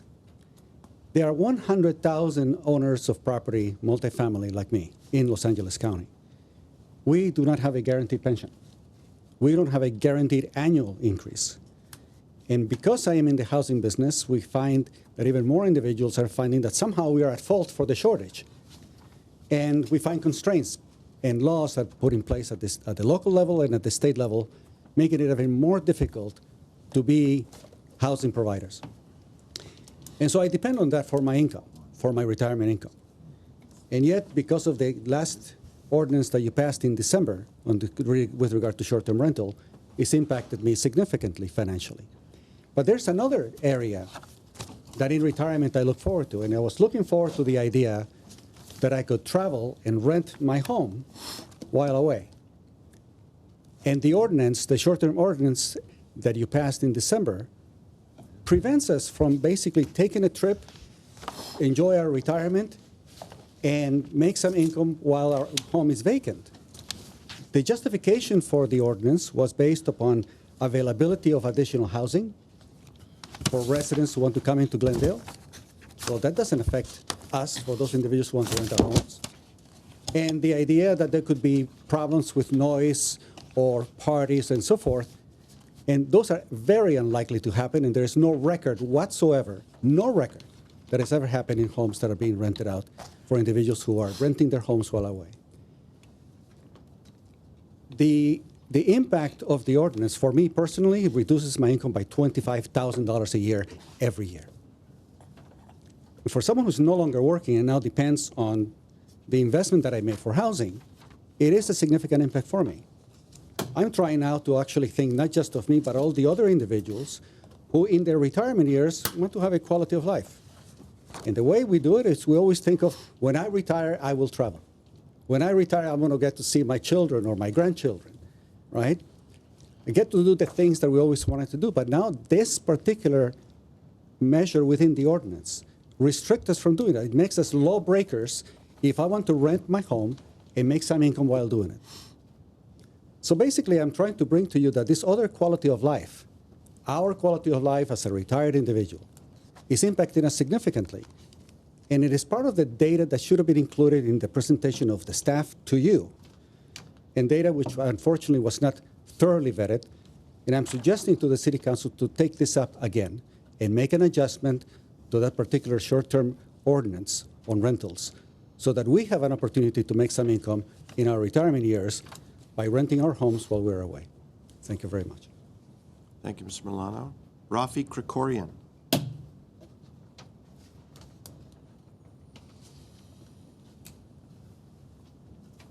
Okay, so, Mr. Mayor, members of the council, good evening. I have a presentation to make. Let's go ahead and start the first one.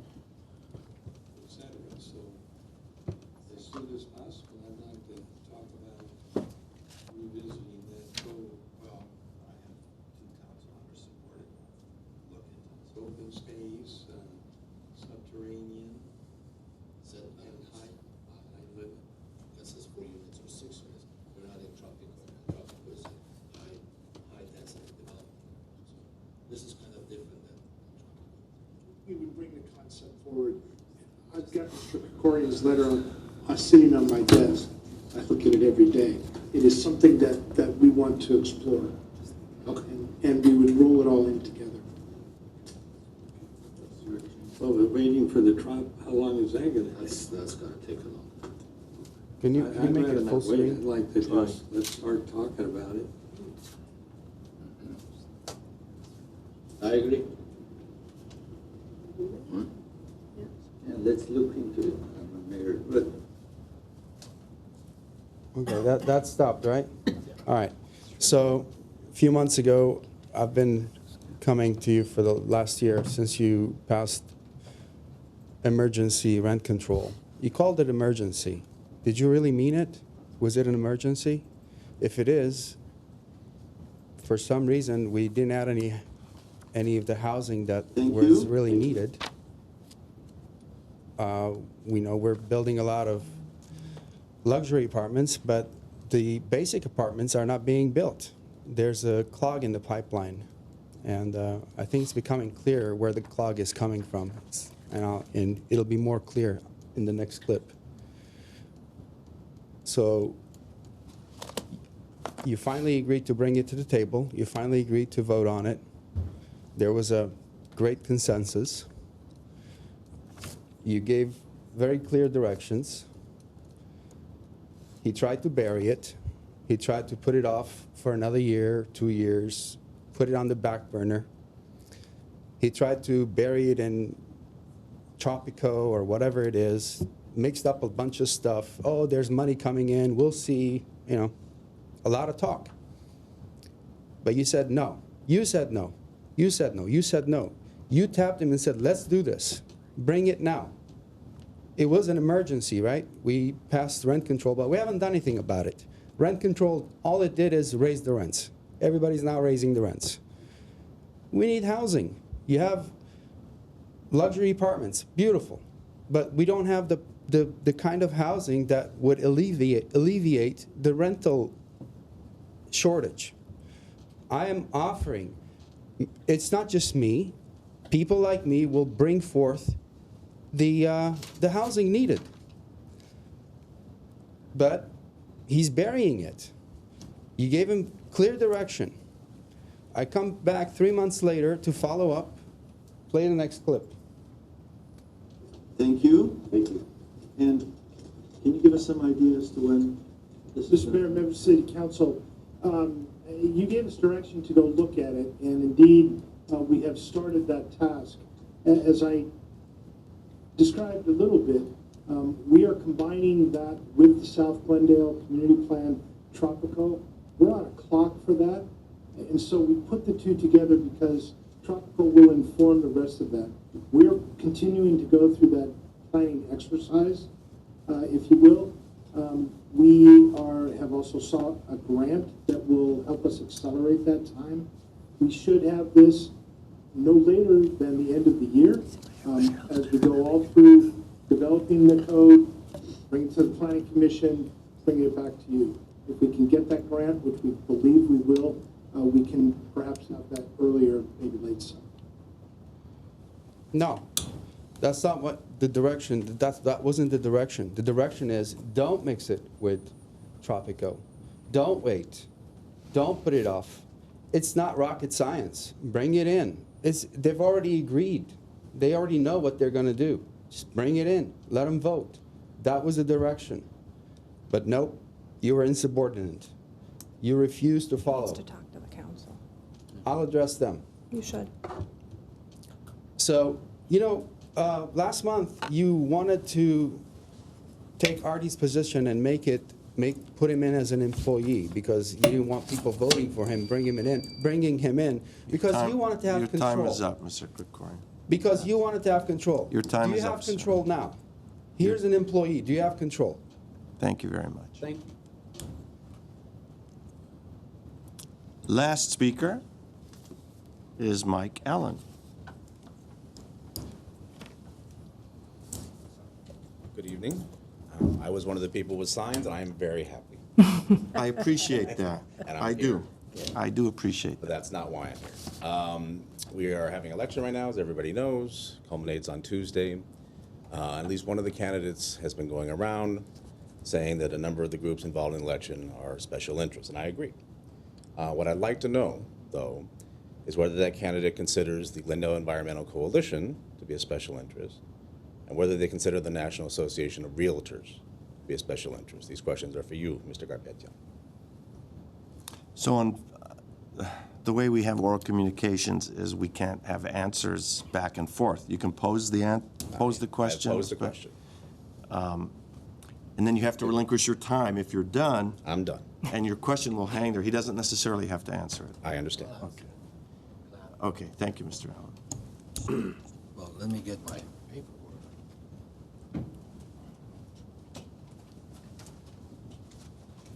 Before he But gets, not too long. before he No, not too long. But Glendale Coalition of, I'm sorry, one more The time. environmental.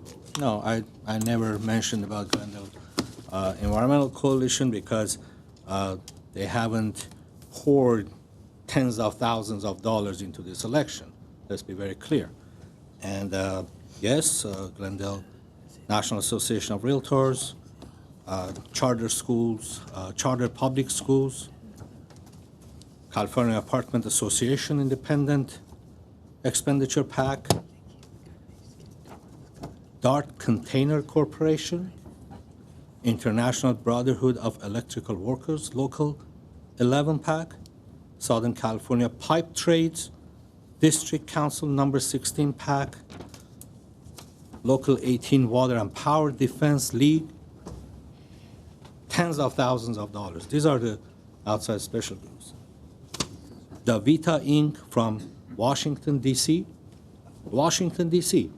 I consider them special interest group if they come in and pour tens of thousands of dollars into these elections. Also, what's the other group? Unite Here 11. I don't know if you know who they are. Tens and tens of thousands of dollars poured into this election. So, yeah, I consider them, not only me, many people, many of the candidates consider them special interest group that never, ever in the history of this city had anything to do with these elections. Coalition for Glendale Environment Coalition? No. They are Glendale-based organization, and I respect that. I came to one of your meetings. Yes, you did. So I don't consider you an outside special interest group. But everyone else that I mentioned, outside special interest groups, they're going to come back with their asks. So I consider all of them outside special interest groups, especially the ones that are PACs from Sacramento and other states. And I don't know what do they have to do in Glendale, basically. So, and again, in the history of this city, never, ever, ever that this council, that's why I brought up the issue of limiting the IE's, independent expenditures, that is being done from outside. We don't need it. This is a council race. This is a nonpartisan race. This has nothing to do with being Republican or Democrat. I know, Mr. Mayor, I can. I know you can get going on this, but I do want to keep a. Yeah, I understand that, but he called me up on it, and I had to answer. And again, never. I think you need to investigate into why all these groups are pouring money into this election. Okay, well, that's something that, as a concerned resident, I think you should do. Thank you, Mr. Garpetia. Mr. Quintero has a Yeah, I want to comment on the speaker. I do agree that focusing on smaller parcels is going to be the easiest way to develop more moderate rate housing.